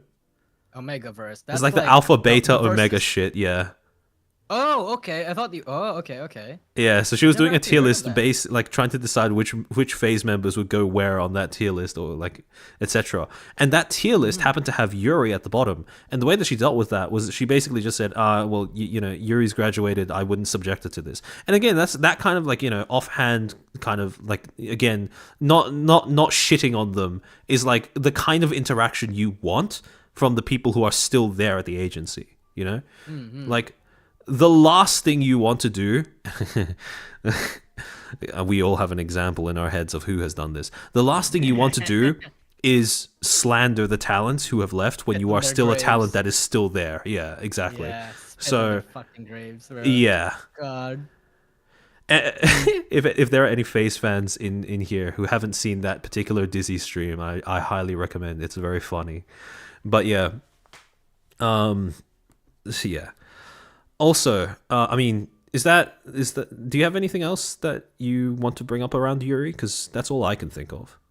Not really. Like, I guess I want to talk about the reception to this because it's like, on one hand, right? On one hand, a lot of people appreciated how, I guess, like how this was like seen as a nuclear option. That this was not an easy like decision for FaZe Connect, but a lot of people did not like the fact that Sakana essentially took her model. Yeah. Because Yuri was not from FaZe Connect. She was like from another agency. Yeah. She was from Cyberlife. Cyberlife. She came with Lumi as well, right? Yeah. So she got that model out of Cyberlife. She owned that model. And so when she graduated, it no longer belonged to her. Yeah. And to a lot of people, that doesn't like That doesn't That's gel over weird. very well. Yeah, that's weird, right? And OBS is disconnected Oh for my third God. time this stream. Holy. Okay, no, we're back. We're back. Okay, All right, okay, reconnection successful. Thank fuck. Okay, so yeah, I was gonna say like she was definitely compensated for her model. Whether that compensation was enough or not is not for me to judge because it's a deal that's known only to her and only to Sakana, I would assume. But like, if you're taking on a talent and you're a corporation that's still in the early stages of trying to define itself and its brand image, it makes sense to have some degree of like control over the IPs that end up joining your talent. Because, like, let's say, for example, and again, I'm going to use a really, like, stupid / extreme example just to get the point across. Let's say, for example, tomorrow, Pippa decided to, decided to graduate, and she kept her model, IP, everything. And then the next day, she decided to live stream herself committing tax fraud, right? Like, that would still go on to affect, like, the way that everyone else sees FaZe, even if she's no longer a part of FaZe. So from that perspective, I think it makes sense to have that degree of control over the IP, especially when you're taking things on and you don't have a clear brand image of your own yet. Yeah, I guess that makes sense.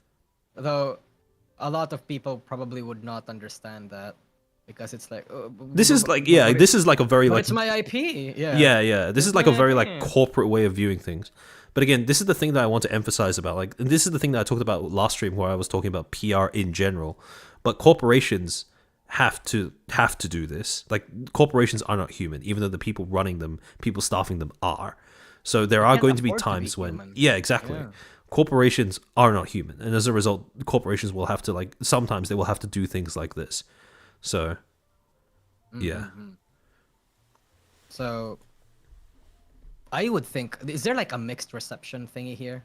I feel like, not really. I mean, mixed specific publics might be upset. It is the mixed reception thing. I guess because it's not everyone being upset. It's just like specific groups of people. So yeah. I see. That makes sense. Also, I mean, like, even at the time that it was happening, I wasn't really keeping track of what was going on that much because, again, this was when I was only first starting to watch VTubers. But looking back through, like, old Reddit threads and stuff like that, I think there were 2 other talents that did speak up about the situation. Those being, like, Lumi and Panko. Shit. Oh, I hate OBS. Right when we're about to say something important. Yeah. I think are we back? Hi, chat. We're back? Okay, thank fuck. Yeah, so I was gonna say, I'm pretty sure Panko only said that she was, like, annoyed that people were calling FaZe a black company off of that, and that, like, that was, like, that bothered her as someone who had been, like, treated, like, really well by FaZe. So yeah, I guess at the end of the day, right, it ties back to, like, what many people already know about how public perception works. Yeah. Not just in VTubing, but in general. You could have treated your talents the best prior. You could have done like, save the world, fucking whatever. You make one mistake that people don't like, they're gonna call you out they're gonna call you all sorts of names, brother. They're not gonna care. Yeah, it's really just it really just only takes one mistake for people to stop, like, Yeah. And that's sad. I don't think that's how it works. I think that's how it should work, but it is how it works. I mean, it is possible, like, again, if you've put in the work backstage to make sure that you do have a sustainable business, that you do treat your talents well, that you do have competent management, I think it is possible to recover from that. It's only when that's not the case that your company suffers and continues suffering afterwards. Yeah, that makes a lot of sense. Because everyone will have controversy, but only a few fringe cases will not be able to recover from that controversy, I think. Yeah, true. So for Amano, oh no, not Amano. For Yuri, I guess we'll put her still in there. Yeah, right? I think specific publics would make sense.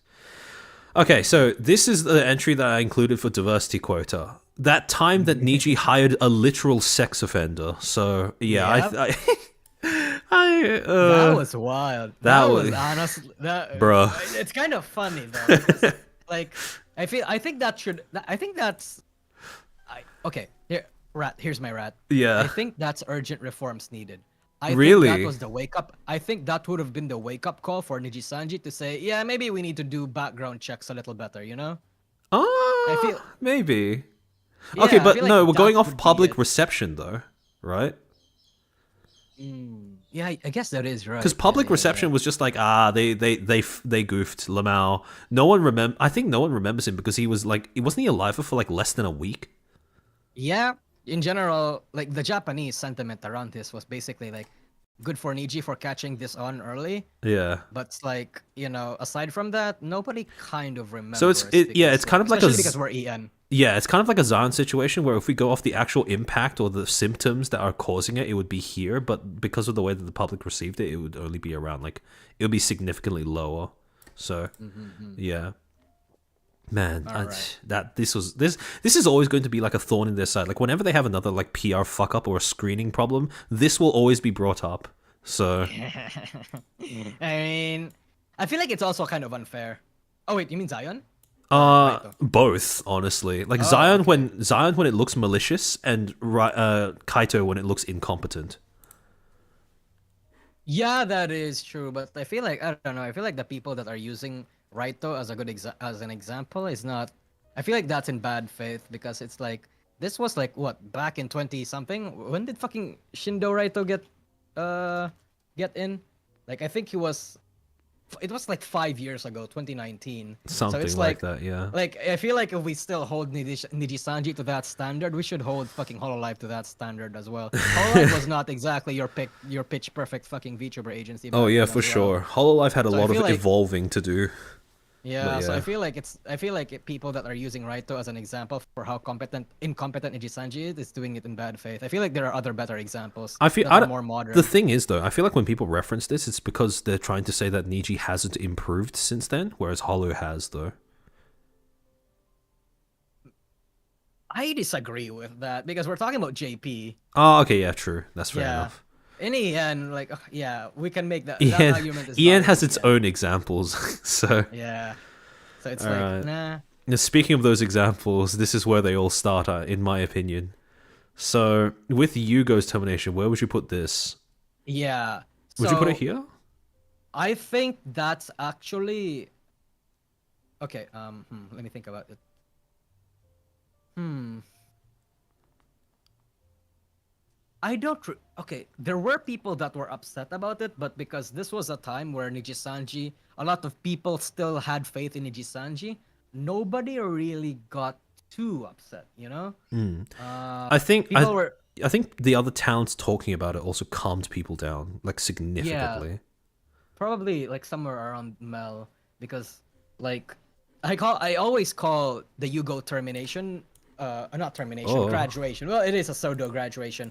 It was like it's like a harbinger event where it's like it's telltale of a lot of the symptoms that may happen behind the scenes, but nobody kind of wanted to face it yet because what if it is just not a one-time thing, Turned out it was not just a one-time thing. It was actually like there's a pattern there, but we didn't true. learn that until then. Yeah, up Um, until like I may until have until the vanished Zion drama. Yugo's thing. Give me a Oh second shit! to grab it again. Okay, Oof. there we go. We're back. You're We're good. back. You're good. Okay. So yeah, I mean, yeah, I think it's fair enough to put him here, if only because of the way that the other talents like intervened on Niji's behalf to like calm people down. Yeah, they did a lot of legwork, especially with the PL stuff.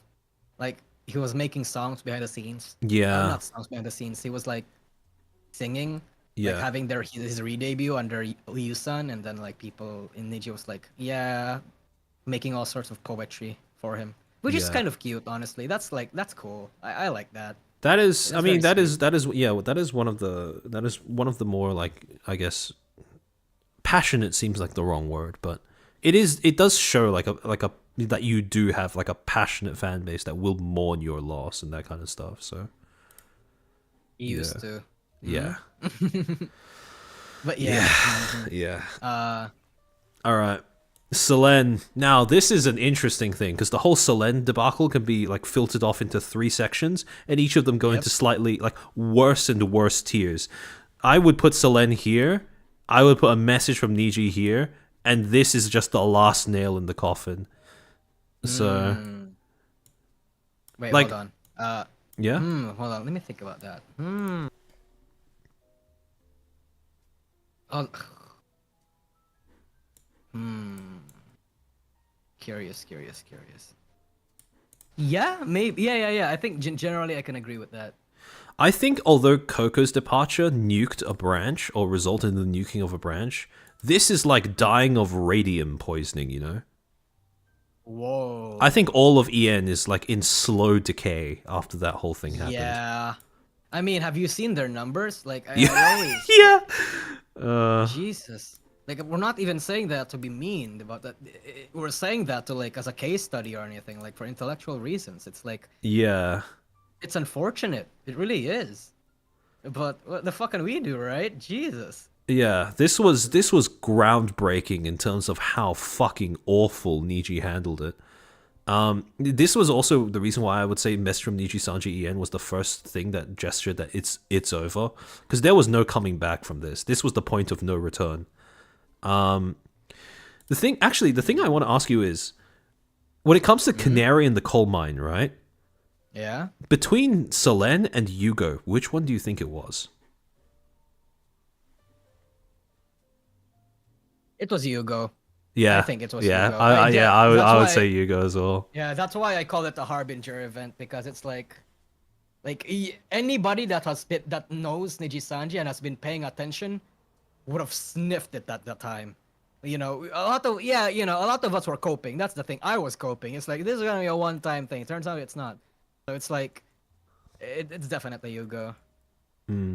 Oh, Michi Uh, in chat said Selene's termination technically fucks up the list because it makes us see Zion and Yugo's cases differently. Would you agree with that? wait.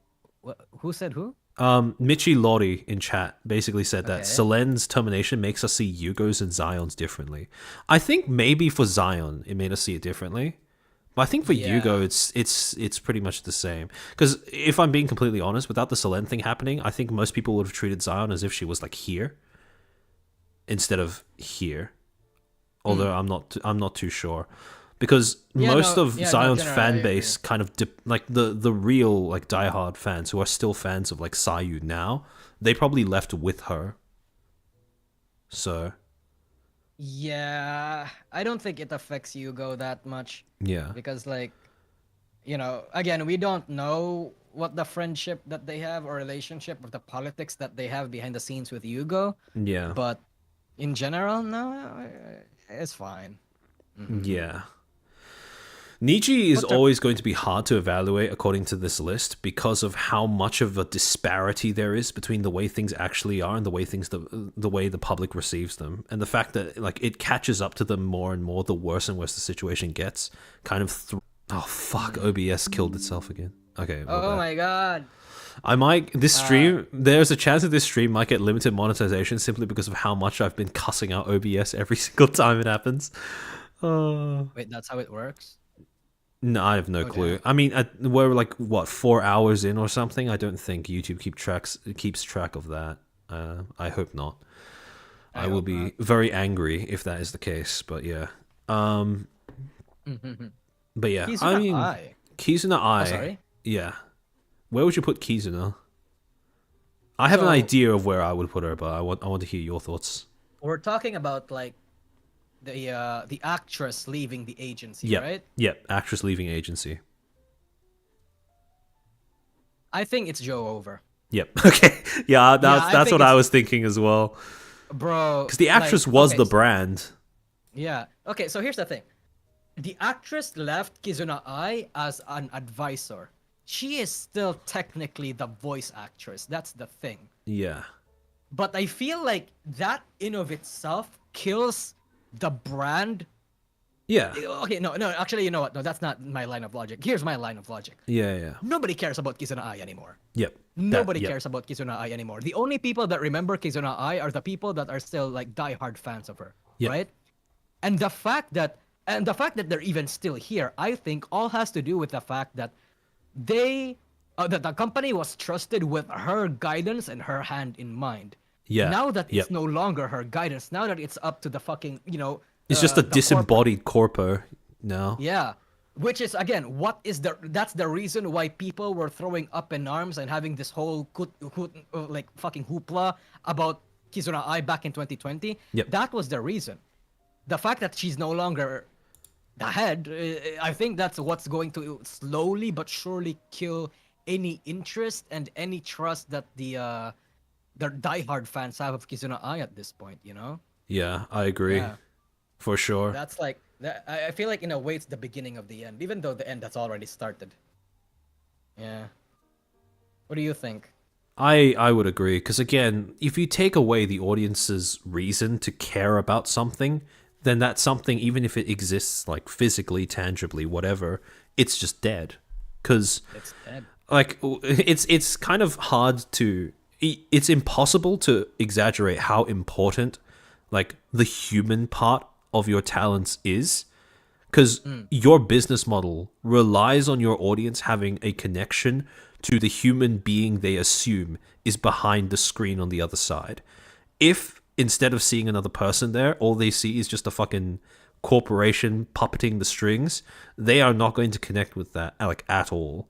Because like fundamentally, people aren't stupid, and they can tell if something is just being used as like a corporate fleshlight to like bait you into buying merchandise and stuff. So Yeah, I mean that's.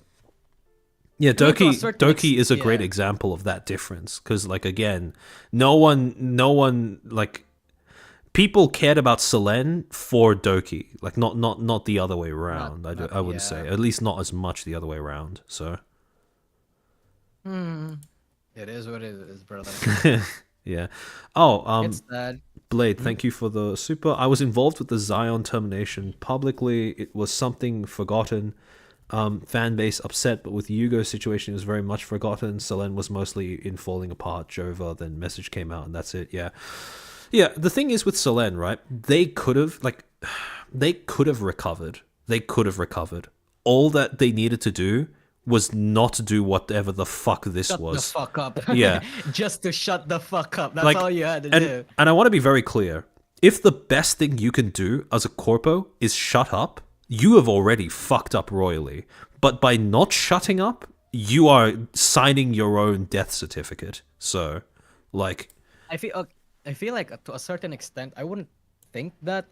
Okay, yeah, I don't think Nijisanji would have able to recover from Salen's termination as well, even if they did shut the fuck up. I mean, yeah, it wouldn't be as worse to a certain to the extent that it is now, but I feel like they wouldn't I don't, go back to the same way they are because a lot maybe of people. if they put out like a okay, this is a pipe dream, because we all know how Niji's management works.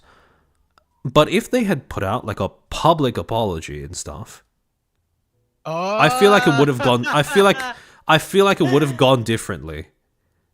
I see. Because there was the possibility of reconciliation if they actually acknowledged that they fucked up with Selen. Not just Selen. I think like because even before Selen, right? A few people, the Nijisanji fan base and the people that were watching this from the sidelines were already very wary of Selen. Not Yeah. Selen, Nijisanji.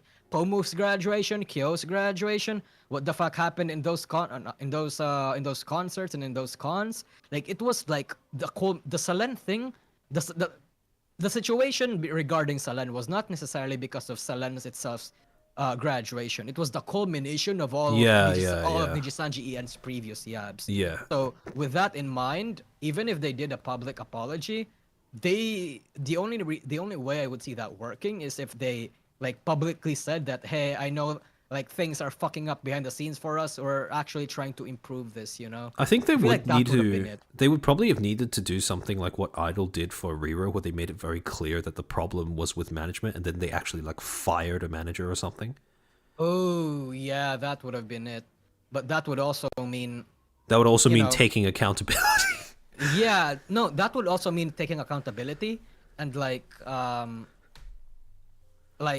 I think as a Nijisanji manager that would scare me Yeah, well, because it's like, oh god, Nijisanji would just actually like, just fucking put me in the slaughterhouse let's be very if I honest. Like, we learn from Zion's document, though, that their management has a high turnover rate anyways.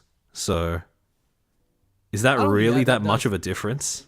that does make sense actually, yeah. And also in their new And they don't really quarterly... pay that well. Yeah, Oh, yeah, sorry. exactly. And their new, like, their latest report said something along the lines of, oh, we are making improvements to our management and, like, HR infrastructure by hiring more people. I'm like, bro, isn't that what you've been doing already? You've just been hiring them, but, like, fucking firing them, rotating them out once every few months or something? Like, what? True. $8 lawyer. Let's go. Fucking. Yep. I want Anyway. I want Riku Tazumi's VTuber debut. I want to see it.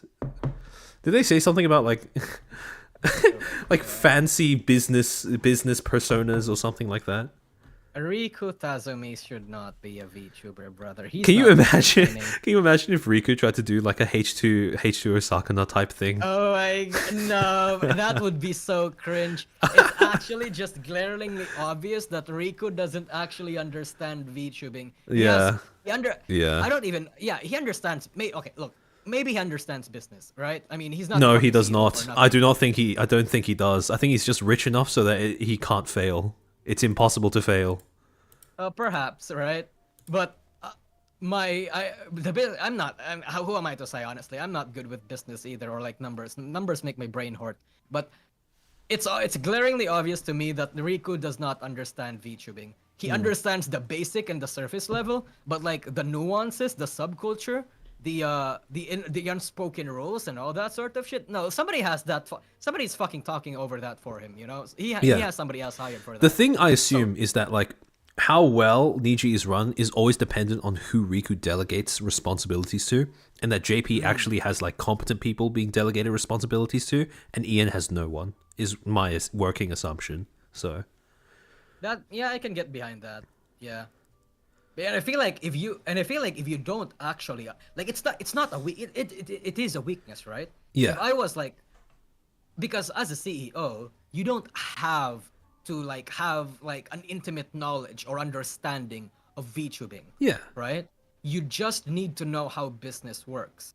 That's How true, well you yeah. can adapt the industry with traditional business senses is how success I think is actually like how it's obtained, right? Yeah. That's why you gotta get people. You have to fucking find people that actually understands it and can translate your decisions for you.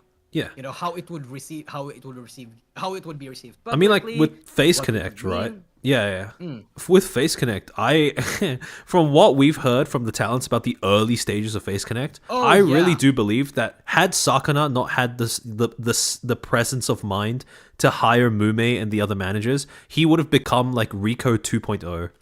You would, bro. Early Phase Connect seemed like a black company. That's the thing. Yeah. Yeah. I mean, that's But- the defining difference between the two, I guess, is that Sakana like he has enough business sense to recognize his own weaknesses as a leader and make up for them that way. So, and I mean, Yeah. from what we've seen, I think his business sense is like it's pretty good, but like Yeah. his management skills are probably not on par, which is why he has hired competent managers to make up for that for him. True. I mean, yeah. Who am I to say, honestly? I'm not good with business either, so I feel like I can't judge anybody for their business skills. I just know what business decisions work, but Yeah. not how to actually I execute mean, those decisions. we're you know? all looking Yeah. at this from like an autopsy perspective, where the thing is Yeah, already true. like died and like opened up in front of us. So So, yeah, I what mean, else we got here? I think Oh, that's shit, I think that's about it. Does that tier Oh. list look good to you? It's Joe over. Kizuna I, Amano, Seraphi. Yeah. I imagine this is good. Wait, was the V Reverie situation a termination or a graduation? V Reverie. Yeah, there was like you know how V Reverie died, like fucking people just left. Oh, Oh, you mean wait. do you mean project in production Kawaii, like the whole third generation leaving? No. It was that too, but that was like a walk off, so that was different. I'm talking about V Reverie. So V wait, Reverie? actually, you know what? It might be different. Yeah. I don't know about that. Oh, okay. Yeah, I guess it's okay. We don't tackle it here now. It was Chiri Lupina's stuff. Yeah.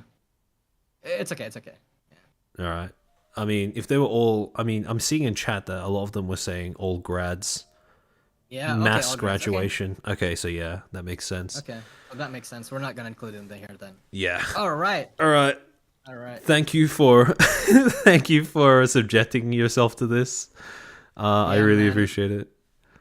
I hope you have a good sleep, brother. Yeah, you too, Jesus. bro. I'm Both of gonna us deserve it at this point. We're fucking tired and I'm gonna like, read oh super my chats for god. a little bit before I end stream. So I will let you go back to like Oh, actually okay. not Is that dying. okay? Is that okay? Can I No, do that's that? fine. That's Can I sleep? fine. I Okay, don't I need to mind. sleep. Oh my Yeah, god. yeah. I've been trying to keep it together for a while actually. Oh Yeah. no. It's painful, but yeah, anyway, I'm I gonna really sleep, appreciate it, chat. bro. Yeah, you too, brother. It's been a pleasure. All right. Same, same. So, yeah, so I'm gonna head off. You have a fun stream, okay? Yeah, yeah, Oh yeah. yeah. I will be ending Yeah. soon, but yeah, yeah. Oh, All thanks, right. bro. Bye-bye. See yous. All right. So, super chat time, and I'll switch over to the abduction screen while I do that. Uh, every time I see that screen, it makes me giggle. All right. So, let me see what you guys have been saying. Also, the, while I'm streaming and I'm like just looking at everything that's going on, I realize that like since I talk with my hands, there are going to be occasions where I don't look at chat because I'm like gesticulating at something like that you guys can't see. And the funny thing is, I don't even know if having a VTuber model, like a proper one, will fix that because of the fact that I'm a fucking chair, so I don't have arms or hands. But yeah, that will be fun. Okay, so Blade, thank you for the super. You might forget Aoli as things falling apart, like another wake up call. Uh yeah, there will be like at least some that I miss, and because of the fact that I didn't have them prepared here because I didn't know about them, I might leave them off the chart. But it is something that I will end up looking at on my own in my own time. So yeah. By the way, I will be making these slides like available for you guys just sometime after the stream when I figure out the best way of sharing them to you. I am currently Aloe. Ah, I am armchair confirmed Italian. I am working on getting emotes and stuff so that I actually have something to offer you to open up like memberships and stuff. And also working on a Patreon as well where I can put more like resources and stuff. Yeah. Okay, so Argondo, more money to fix that damn computer. That damn computer internet. I appreciate it. I appreciate it, bro. Yeah, to be fair, I don't know if this is something that I can fix by just buying a new computer because at the end of the day, I still live in Australia. So, I mean, Vershion, if you know them, this is like Hannah, Marco, Cleo, and Jets. They had a whole panel at Offkai about how bad internet issues were in Australia. So, like, it is really bad. Like, we aren't joking when we talk about that. Malcolm, thank you for the super. What Nijisanji need to do is create a drama branch, harness its own drama, similar to a Dyson sphere, literal endless energy. That is an interesting business model to consider. Whether I again like theoretically it would be like interesting, but practically I don't think that kind of thing would ever work. Because even if you do it like, and again I know that you're joking, but like even as a meme, right? If you try harnessing your own drama as a source of content, that is like at all times going to be a hair's breadth away from backfiring on you by making the content worse or making you look insensitive to whatever is going wrong. So Cajun Bowser, a comical tragedy in 3 parts. Yeah, that's exactly how I would describe the Selen termination. Oh, the worst part is they had so many chances to backpedal and they didn't take any of them. Or not even backpedal, just stop. And yeah, I don't bruh. Miscellaneous varied. Fura Yuri. Oh, did I see a name wrong? Was it Fura, not Amaris? I might be getting it mixed up with another one, but Fura Yuri's graduation from FaZe might explain why Chikafu's Jilisa ended up joining Idol instead of FaZe Invaders. Yeah, when people were first speculating about which corpo Sayu might be joining, the reason why I didn't assume it was FaZe straight up, is because FaZe does have that clause where they will, I'm assuming at least, they will try to buy your existing IP. Or like if you're an invader like Dizzy, they'll like make a new one for you that they own. So yeah. Malcolm, thank you for the super. My only offer is graduation as main content. Yeah. Agondo, chairman's gonna need a stronger computer and internet. Yep. And again, I am currently saving up for the computer with my day job, so don't worry about that. But the internet thing, I've already gotten the closest I can to fixing that, because I am on 5G, but 5G from Australia doesn't mean too much. Argondo, my own headcanon with Yuri is that she sold the model so she could start anew. I mean, yeah, I think that's a fair enough thing to assume, especially because, again, she was compensated for it. It's not like she got nothing in return for selling her IP. So Blade, thank you for the 20. I mean, they wanted Mel to stay, but she says it still broke it and willing to be terminated. At least the blame assuming was Kotoka, but not really sure, though I would put it on Forgotten since it was a tribute in Holofest. Yeah, the Kotoka thing, it's still just a rat. I don't want to just talk about it because there is no evidence for the Kotoka involvement being canon. But you are right in that the way that the termination was received both by Mel and by the other members of Hololive played a big part in making it so that it didn't blow up out of proportion. And again, like I said before, it really was like this was a decision that hurt Hololive to make. So, it might just be Kangaroo chewing through the internet cables. Yeah, it might just be. Over here, kangaroos like steal toilet paper out of public bathrooms and like eat them. Eat the rolls, so... Yeah, they are a bit of a menace. Scarling, thank you for the super. Two of them, Magni and Vesper, were great bridges between Holostars and Hololive. Things have not been the same since they left. Yeah, I do agree with that. Like, from what I've seen, at least. Again, I didn't watch them at the time that they were still there, but from the clips and stuff, it definitely did seem like they were the ones that were connecting those two halves of Hololive together. And like you said, with their loss, Hololive hasn't really been able to get other talents that could do the same thing. Everyone's reacting to the kangaroo thing. Sasuga Australia. Yeah. It's a thing. There was a big problem so when COVID first happened and people were running out of toilet paper, people were going into public bathrooms to steal rolls from the bathrooms, and they had to some of them in the outback had to fight kangaroos to get at the rolls, which was really funny. Zimbardo, thank you for the 5. I remember blocking cover on everything because I thought they terminated Russia for having a BF and trying to appease Wales. Yeah, I could understand why people would make that assumption, but at the same time, that is not what happened. So it was just I think from memory, it was like an NDA breach or like a contract breach. So it was a very professional thing, not like a catering to Wales thing. Scarling, if it's not scuff, it's not live. Yep, you're right. Zarzaz Ziril Riz. Could VTubers start streaming on Twitter/X?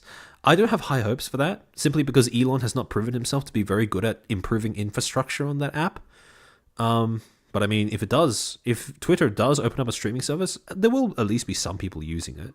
I just don't think it will last because, like I said, not great infrastructure. Blade, thank you for 20. With a grain of salt, I may add on VTubing still. Oh wait, I've read that. Blade, thank you for the 5. So some disclaimers, XD respect. Yeah, you gotta come in with the disclaimers just to make sure that I'm not putting up misinformation. Miscellaneous Varied, thank you for the 5. Limalicious/Limu has been a streamer since 2012. Holy. And then VTuber since 2021. 3 mil view shorts helped her reach 277k subscribers on YouTube and 2.5k CCV. Yeah, I mean, look, I'm not saying that shorts doesn't work at all. And I think DN made this clear as well. But it's just that shorts as a content style, it's something that a lot of people just don't like, I guess. It just feels, it doesn't gel with some people, and I happen to be some people. Blade, thank you for the 5. That is like the Emu Wars all over again, but with kangaroos. The Emu Wars from a Fact Fiend channel. Yeah. So, I mean, if you... we could have a whole stream at some point in the future just talking about, like, Australia getting, like, thrashed by its own wildlife, which would be pretty funny, but... yeah, in case... For those who don't know, our military once tried to exterminate emus, and they failed miserably because... the emus were too fast for them to shoot, and their bodies were like because their feathers are so long and fluffy. It's hard to aim at where you assume the body is. So even if you end up looking like you hit the emu, you probably missed its actual body and you just hit its feathers. So yeah, if you're curious about this, search up the Great Emu War. Yeah, it's what happens when you try to exterminate pests using machine guns. The Heretic. Well, Russia was quite good at appealing to fans. One might say too good. Yep. Scarling, thank you for... Oh, actually, I think I've read that. Miscellaneous Varied, thank you for the 2. Sugar Babies equals Deuce Bigelow male gigolo movie. Maybe. The Heretic, thank you for the 2. DN, we call those hosts. Oh, yeah, hosts are like professional sugar babies, but like male sugar babies. Huh. You're right about that. Sonic Doctor, thank you for the 10. Is this a How to Break the Law stream guest starring VTubers? Look, tax evasion will always be attractive because governments will more often than not be bad at their job. But I mean, it's not like we're giving out a manual, so I'm assuming I won't have someone knocking on my door tomorrow. If I don't stream next week, then you know what's happened. Rue Shady, thank you for the 20. Do not follow Nasagi's advice. He's Filipino. What is that supposed to mean? What is that supposed to mean? I love Filipinos. Scarling, thank you for the 5. Gacha funds come in the rabbit hole. I appreciate the money, but gacha's a deep rabbit hole to go into. And I mean, I can just enjoy the pictures of the waifus by just looking at them online, so... The Heretic, thank you for the 50 euros. Holy shit. Niji's first manager group seemed to care and were generally liked by the talents. The new ones coming in around December or January 23 seemed extremely offhand, unless there was a conceived problem, and the report said that they plan to crack down hard now. I mean, yeah, from what, again, a lot of people, when they talk about the Niji ID situation, a lot of them stress how Niji ID originally had pretty goated management, but then they were let go because the branch wasn't meeting Niji's expectations or something. The problem with Niji is that they're all out and no in. They don't invest in the talents because they want a quick buck. So what that means is that, again, if you haven't watched it, I highly recommend watching DN's video on how Niji ID was a wasted opportunity by Niji. And he only uploaded that I think like 2 days ago or something. But yeah, the lack of investment in like especially management has created a situation where now they have to like retrospectively go in, possibly gut out the entire system and try to fix it, if they're even bothered to do that, which I'm, to be honest, even though it says that in the quarterly report, I'm not altogether convinced that they will, because the thing that they wrote that convinces me that's not going to be the case is the fact that they spun hiring more managers as a positive. When I read that, right, I am reading that with the awareness that they've cycled through plenty of managers already. And that just confirms, in my mind at least, that that is going to be the approach that they keep going with. Because again, I can't stress this enough. If we were just talking about this in a vacuum, hiring more managers, sure, that sounds like a good thing. The problem is that you're not hiring more managers to expand your management team. You're just hiring more managers to cycle through your management team. And that's a completely different scenario. And again, based on what we know about Niji up until now, I do think it's the latter, not the former. 18 talents, 6 remain, but only 3 stream. Yeah, the Niji ID situation is pretty depressing, to be honest. They were so close to having their golden age, like Hollow is having now with ID, because ID is like a well of talent and an audience that is crying out for more like specialized content or native content. But like again, it wasn't an opportunity that Niji was willing to capitalize on because it would require that initial investment that, you know, again, Yagu has said that he's willing to do that because he views ID as a mid to long term investment. But Niji is not the same at all. So, considering we know 2 former Niji ID talents had tax problems, it's possible every ID had tax problems. Yeah, I do agree with that. And again, if this is the way that you manage your talents, like, it's no wonder that the branch is going to fold once it's already been like folded in name into the main one. So, yeah. Sonic Doctor, thank you for the 10. I'm genuinely curious exactly how you will end up rating Idol as a corpo. Yeah, so also hooray, made it onto the stream. Euro Bros are actually really happy that I streamed at this ungodly hour. But yeah, I'm glad you guys can finally catch a stream because I know that if you're in Europe, it tends to get hard to watch things on, like, you know, while they're happening. But yeah, so like we said, Idol is a very, the way that it's been doing PR does raise a few eyebrows because they're, like I said, they're very selective with sharing information. It's just that the information they select is not the kind of thing you would expect a corporate to be willing to share. And it results in like this weird kind of in this weird limbo where they're not viewed as being fully transparent, but they're also not viewed as being like discreet, if that makes sense. Which, to be fair, I can see what they're trying to get at, but I just don't know if it's working out that well. Michi, what's really impressive for ID is that the talents like Ollie are trilingual, bringing in a larger fan base. Oh yeah, for sure. Like, again, there are gems in Indonesia that are just waiting to be found. It's just that Niji was not willing to go digging for them. So, Generic Wolf, thank you for the 5. I'll be willing to forgive the... Oh wait, I've already read that. Scarling, if things go south, we know what Hollow will do. Yep. I mean, at least I hope. I hope.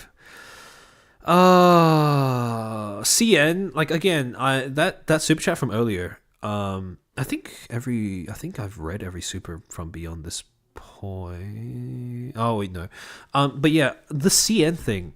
I do agree that it is a shame that the other CN fans don't really get to, like, you know, enjoy Hololive because of how, like, a small group of antis, or sorry, I shouldn't say a small group, a minority of antis made such a, you know, made the Hololive members' lives hell for those like months. But again, I do understand Hololive pulling out because, like I said before, minority doesn't mean anything because a minority of like 1 billion people can still be like 100,000 or 10,000 or 1,000, and 1,000 antis who are actually like no lives, who dedicate their life to making yours miserable. That is a lot of people to be concerned about, and it's just not worth the time or effort, in, to be honest. Miscellaneous Varied, thank you for the 2. Do you know of the Aussie YouTuber Friendly Geordies? Yeah, I watch him.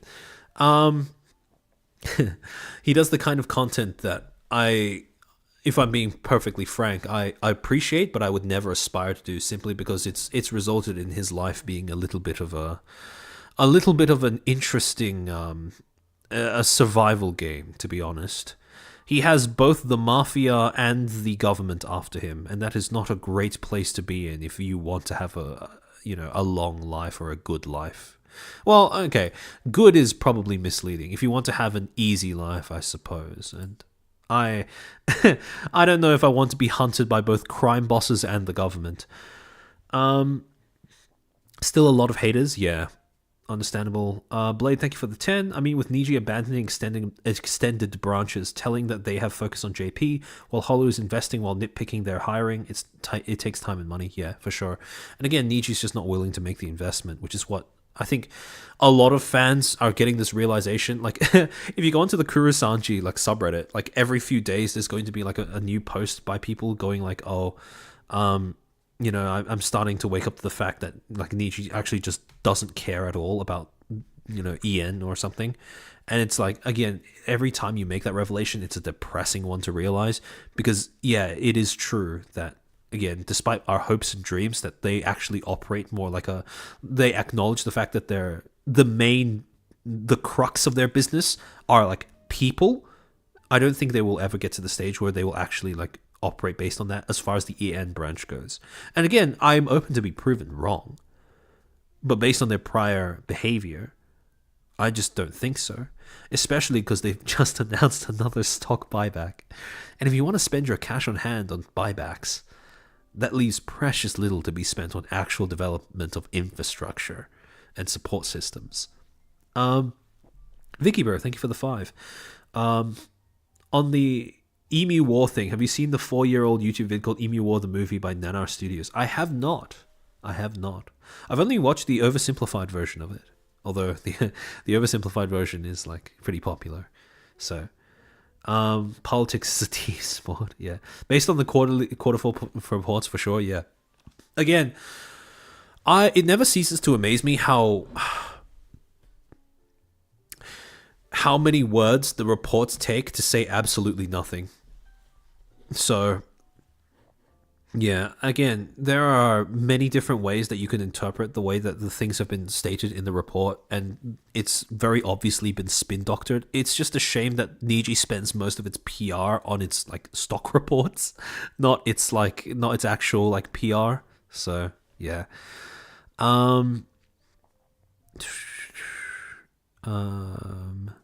Scarling, thank you for the 20. It's yapping time, gaming chair fun for the next appearance of depressed Nasagi. I mean, I've been talking to Nasagi quite a bit recently, and he's a really cool guy. I would be down to do more collabs of this kind. Not even necessarily to do with VTubing, but just things in general. I just hope that we don't have to like make him lose sleep every single time we do one of these. Spencer, you said, okay, yeah. All right, I think that's all the super chats for this stream. Kurosanji subreddit post just talk about trying to figure out who might graduate next. Yeah, I hate that it's become a guessing game. It's such an awful way for this whole thing to end, because Nijisanji has truly, like, they've done irreparable damage to their brand, because they're now stuck playing a permanent game of corporate Among Us. So it's just like, it's never the kind of place where you want to be if you're a talent organization. Holy shit, Scarling, thank you for the 50. IMO, regarding the Holostars topic, I feel like that time Crony fought for her freedom to collab with the guys, which was a decision publicly supported by management on X, by the way. The fire that came from such an empowering message seems to have died out. Yeah. And it is rough that with the loss of Vesper and Magni, that we've also lost that kind of like that kind of frequent open collab between Holostars and Holomems on the EN side. Even though I do think I think it's still going on the JP side, but yeah, it will be sorely missed. Last Super, I simply love your content. Thanks, Scarling. It's really kind of you to say so. I try my best, and there is more coming. I'm working on making more stuff for you guys. Zimbardo, thank you for the 2. I think Riku loves gambling. I mean, look, if he spends like what? How much are they spending on buybacks? Like a few million? Like, if he spent that on pachinko, at least that would be an honest loss of money. You know what I'm saying? There's no pretense around that. If you spend your money on pachinko, you know you're going to lose it. With stock buybacks, it's just convincing more people that you're not a sinking ship. So, and again, right now at least, Niji is very much a sinking ship, although that's mostly just because of the fact that, like, you know, they refuse to put in the work to course correct. But in the future, maybe they change, maybe they don't. If they change for JP, that's, well, it's a bit late for EN, but it is what it is. All right, and with that, I think that will be all for today's stream. I will be sending you off to, I think Rima's doing a collab with the Globy Girls at the moment. So I will likely be sending you there. Give me a second. Let me just add a live redirect. Rima Even Star. Oh yeah, also, keep an eye on my community tab. There will be a poll going up later on today. I think it's finally time that we named you guys, because we will need that for what is coming next up on this channel. So, the raid is locked in. The raid is locked in. I hope you guys have fun over there in Rima's stream. I hope you guys had fun in... I hope you guys learned something from this PR stream, even though it was a little bit scuffed, especially towards the end. But yeah, backseaters, footstools, who will win? Make sure to vote on that poll. All right, I'll see you guys next time, and goodbye for now. Otsu chair, Otsu chair.